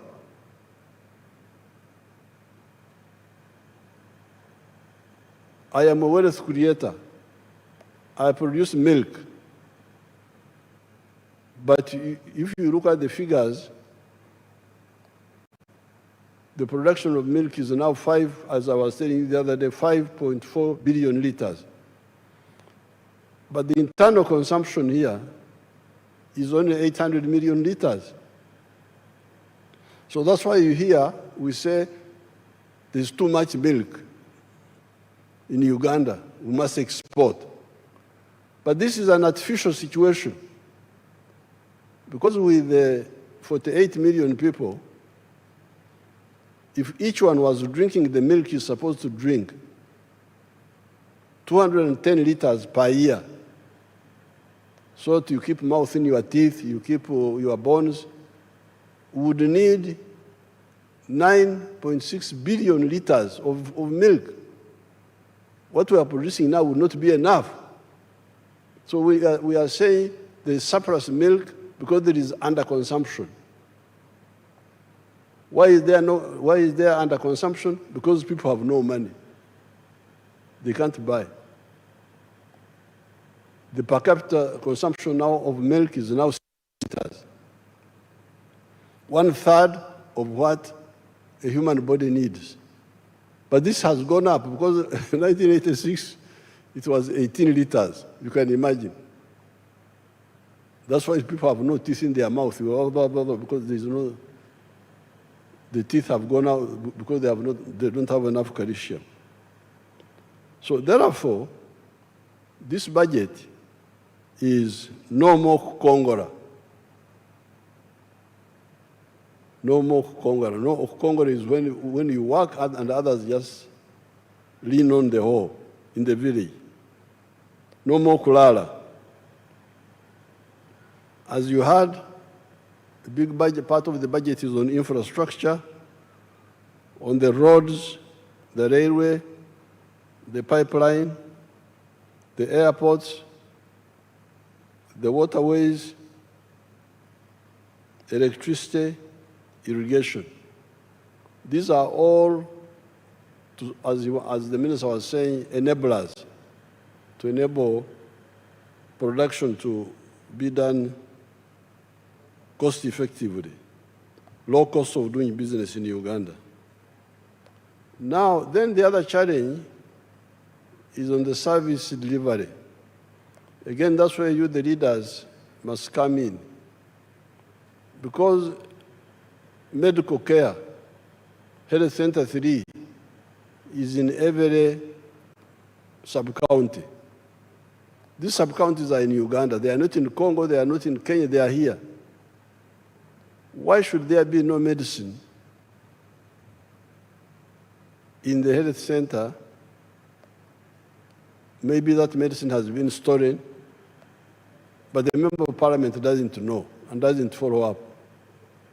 And people are crying. Then you have the government officials, the Gomborora chief. That's why the local government must be very, very strict.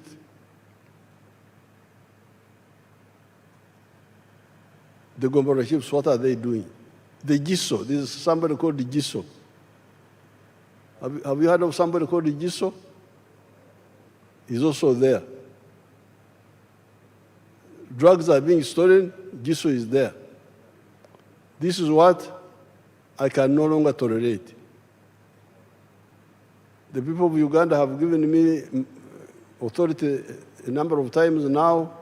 I would have to, in the past I was a bit hesitant because I was saying maybe, especially for capital, there was no capital which was being given, but now the capital is there, PDM being stolen. During the elections, I was disturbing the former Minister of Local Government, Majezi, ringing him. I got to campaign in Maracha. Instead of campaigning, people are saying, they have stolen our PDM money. I go from campaign now to, it becomes like a PDM tour. In Maracha, complaining. Then I ring Majezi, please, Majezi, come. Maracha, people are I don't even know what happened there. Buko, I was in Buko. Or was it Kwen? I think it was Kwen. Same problem. He in Kampala, Kawempe, Wambo, where PDM money was being stolen. What is the member of parliament doing? Even the opposition ones, the ones of the NRM, I will struggle with them. But even the opposition ones, as long as you are getting allowance from parliament,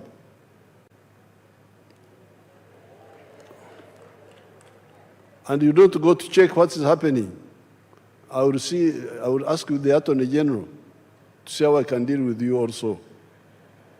Because if you don't want to monitor, don't take the allowances.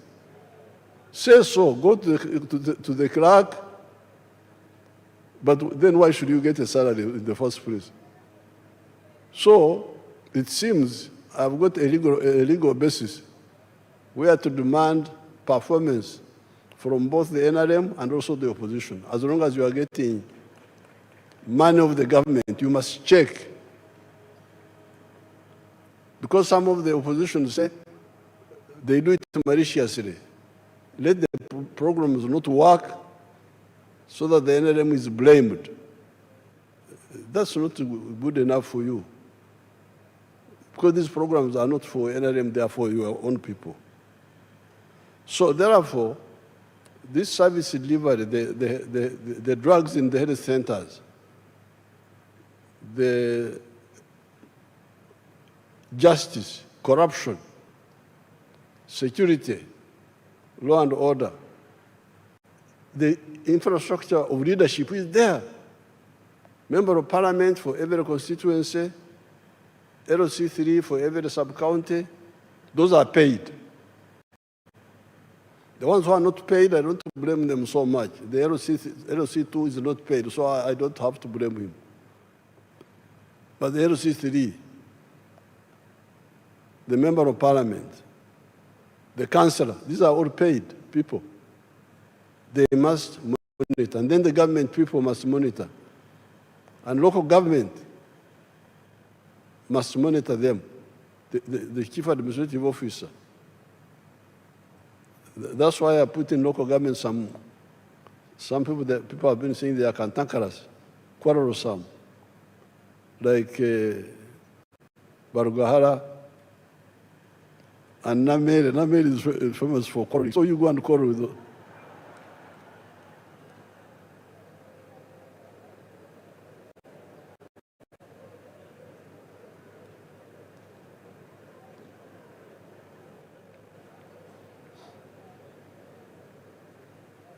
Because when I went to Masaka to defend Namere, because I had to go there, say, "Uyu mwana baba mkuza batya, tanampisa." I said that, but if the lack of mpisa is to, because in Uganda, if you say a thief, and you say you are a thief, tanampisa, they say you should have kept quiet, the mpisa. This is how you are going to destroy the country. So please, both for economy, but also for service delivery, the leaders must do their work. Fortunately, we are going to get, apart from this money which Musasi is getting from all those taxes, we are going to get also the oil money. The government will be getting an extra $1.5 billion per year as its share of the government money.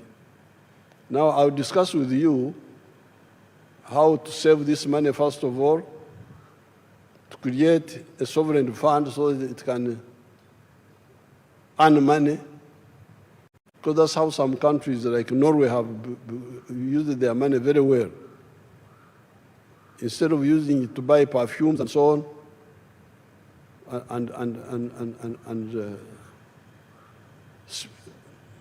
and whiskers, they put their money somewhere and it is gaining interest. But we need to use some of it to do the crucial infrastructure, like the railway. We need to have the railway with Kenya and with Tanzania and with Congo and South Sudan and Rwanda, the ones near us, so that all heavy cargo moves from the road to the railway. Then the petroleum products move from the road to the pipeline. That will leave only the light cargo and passengers on the road. And the economics there, you had Musasi telling you that it will bring down the cost of transport, of cargo, from 3,000 something to something much less. I'm saying all this so that we harmonize and don't have to waste time arguing, because sometimes we waste time. So we have done well, but we can do much better. Uganda is a very rich country. Now, finally, I'll get time and talk about the environment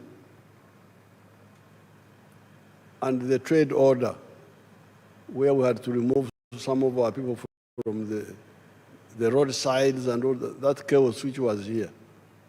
I want to get you people to support this. Don't go on with the cheap politics of misleading our people. Because a country is like a human body. This human body has got many systems which must work in the way God designed them. Breathing, you breathe. There is a whole system, how you breathe. Blood circulation, there is a whole system of how the blood circulates. Seeing. There is a whole system how you see. Hearing. There is a whole system of how you hear. Each system is separate but coordinated by the command post, the brain. Eating, the whole system. Diverse, specialized, but coordinated. Now you cannot say that because I want to eat, I put the food in the ear. I put food in the ear that I want to put food in the ear. Or in the nose. No, the nose is not for food. Sometimes when you are in the hospital in a bad situation, they can pass for sometimes some of the food through the nose. But you can't stay like that for long. Food must be through the mouth and the throat and the stomach. The nose is for breathing. The ears are for hearing. This is how the country is. The road is for vehicles, and the sidewalks are for passengers. Can't you see that? The road is for vehicles and motorcycles. The sidewalks are for passengers. The market, if you want to sell, you sell in a shop or a market or a supermarket. But you now say, no, I want to sell on the roadside. Really, this is not for that. This is for walking. Then you get people supporting that they are politicians. Really sickening. The swamp is for water. Swamp is for water. It is not for Amayuni, not for Rumonde, not for Marukwang, no. It is for water. It's for water. And that swamp is a savior. We are here. We have been here for 4.5 million years.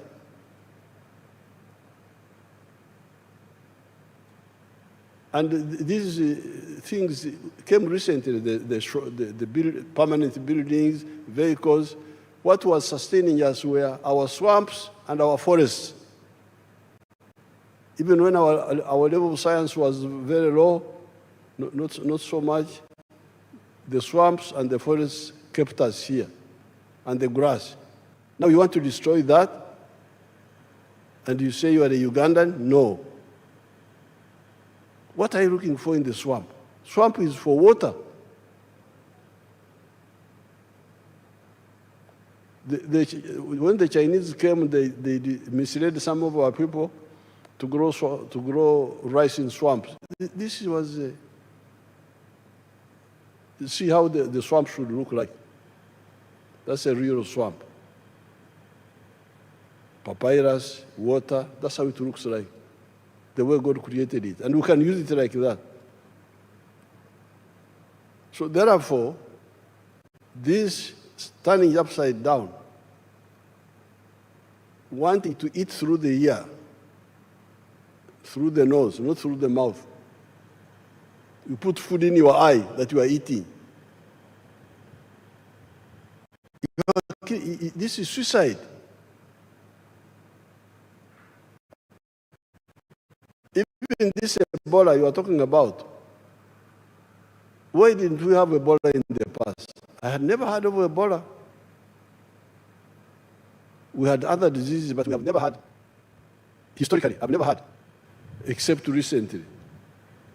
And I think it is because people are invading the habitats. Part of the problem, the habitats of these animals in the forest. They showed it a bit here. See how criminal these people are, the ones you are defending. Bugoma Forest. They were showing it here, to put it back again. You see how, see what damage they have done. That is, you see these criminals now.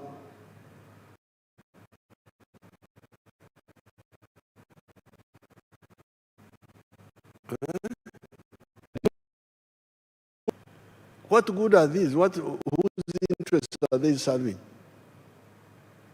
These are enemies of Uganda. But I will get time and write something on that.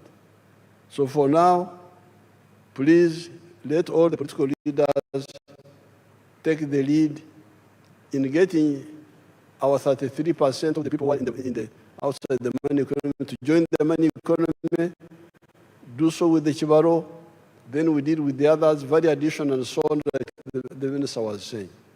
I thank you and I wish you good luck.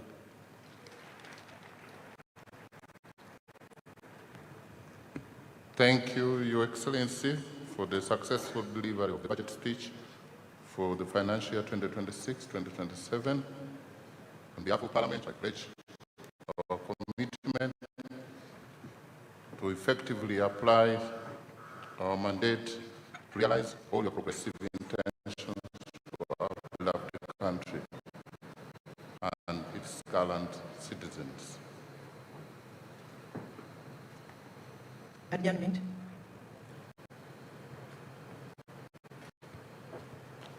I once again want to thank you, Your Excellency, and all dignitaries for gracing this year's budget speech. I pray, may God bless you all. May God bless Uganda.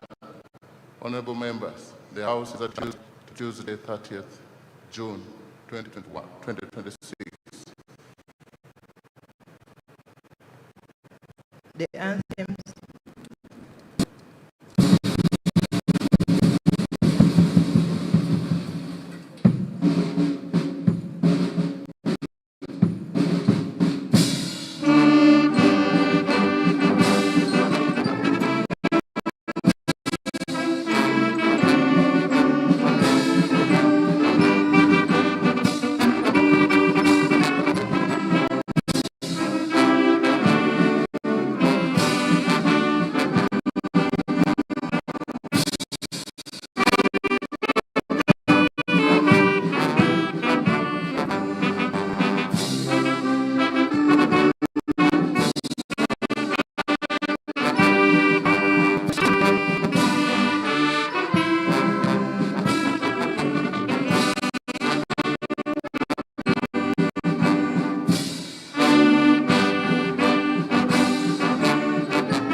Okay, kale enteekateeka bwezzo bezitambudde mulungi atulaba erya atugoberera nkwebaliza ddala okuba nti otambudde naffe okuva we twatandikidde enteekateeka zino mu kusaawa mukaaga nga tuli naawe tutematema n'okutegeera embalirira y'eggwanga 2026-2027 bwegenda okuba nga kutambuza naye bwogenda okuba nga ogitambuza.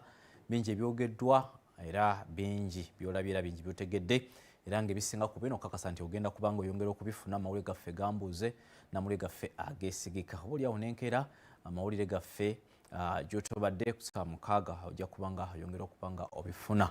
Nyongera kwebaza bannaffe abatuwagidde nnyo mu nteekateeka eno okulaba nga tutuusaako embalirira ey'omwaka guno ebadde ey'enjawulo n'okusingira ddala muganda wange twatandise naye ate omulangira Walugembe Ajuko Kakungulu twatusobodde okuba nga tutematema enteekateeka eno tugikuzimbira oboolyawo n'abakulu we bajjidde okuba nga basoma embalirira eno nabo batandikidde okuba nga bakkaatiriza n'ebyo bye musobodde okuba nga mulaba mpaka omukulembeze wafundikidde enteekateeka eno. Siyinza kubanga oboolyawo nsukkawo nenzikiriza era mu mbeera ey'enjawulo nebaze bannaffe aba Ministry evunaanyizibwa ku nsonga z'ebyensimbi n'okuteekerateekera eggwanga ate okuba nti babadde basale nnyo okulaba nga bino byonna tubikutuusaako n'okuba nti oboolyawo tufuna bwe twekuŋŋanya n'okuleeta abantu ab'enjawulo era abankizo ku mbali eno okulaba nga babaako byakutangaza n'okuba nga bakutematemera. So Ministry ya Finance n'okuteekerateekera eggwanga tubebaliza ddala naddala munabutambala munnange omukulu Ramadhan Gobi omutesitesi mu ministry eno mwebale nnyo balire ddala saako ne mukama we omujja mukulu musaasizi na bonna abatwala ministry eno tumanyi nti ministries nyingi nnyo ez'ababeezi zivunaanyizibwa okuba nti ziri wansi wa ministry eno. So tubebaliza ddala okuba nti muyimirire BBS Telefina ate mukulenga mutyo tusimye bongerwa ne muteekateeka endala nyingi nnyo. Kakati nno wano wenfundikirira nga nebaza ttiimu yonna gyetambudde nayo n'okusingira ddala bannaffe abadde mu field eyo Serwoza Joseph, Sifu Sekiwunga, muganda wange Hilary Kigozi, saako muganda wange Sean Magic, omulangira bonna babaddeyo okulaba nga ekifaananyi kino kikutuukako bulungi ne muganda wange Kiwanuka. Ate bwe tukoma wano mu studios ttiimu ya Kabaka eba y'amaanyi nnyo okutuusaako bino byonna ebintu byolaba obutakujuza. Kantandikire badda nga ba social media bakulwa muganda wange Ndugwa bonna babaddeyo okulaba nga enteekateeka eno bagitematema. Waliwo muganda wange awo Mayanja ne kubeerako Steven Kurubasi Mukwaya mwebale nnyo okuba nga mbadde mutuusa obubaka eri abantu ba Ssaabasajja Kabaka. Bwe tugendako mu kitongole kyaffe kino ekivunaanyizibwa okulaba nga empewo eno ebintu bikutuukako okubisengejja okuba ekifaananyi kino nakiri, ttiimu ebadde y'amaanyi nnyo ekulembeddwa muganda wange Stivo Kasozi oba Steven Kasozi kulaba ne ttiimu ena gy'abadde nga commanding okulaba nga bino byonna bikutuukako. Ndabyekawo omukulu Muyanja naye enteekateeka agiwomyemu.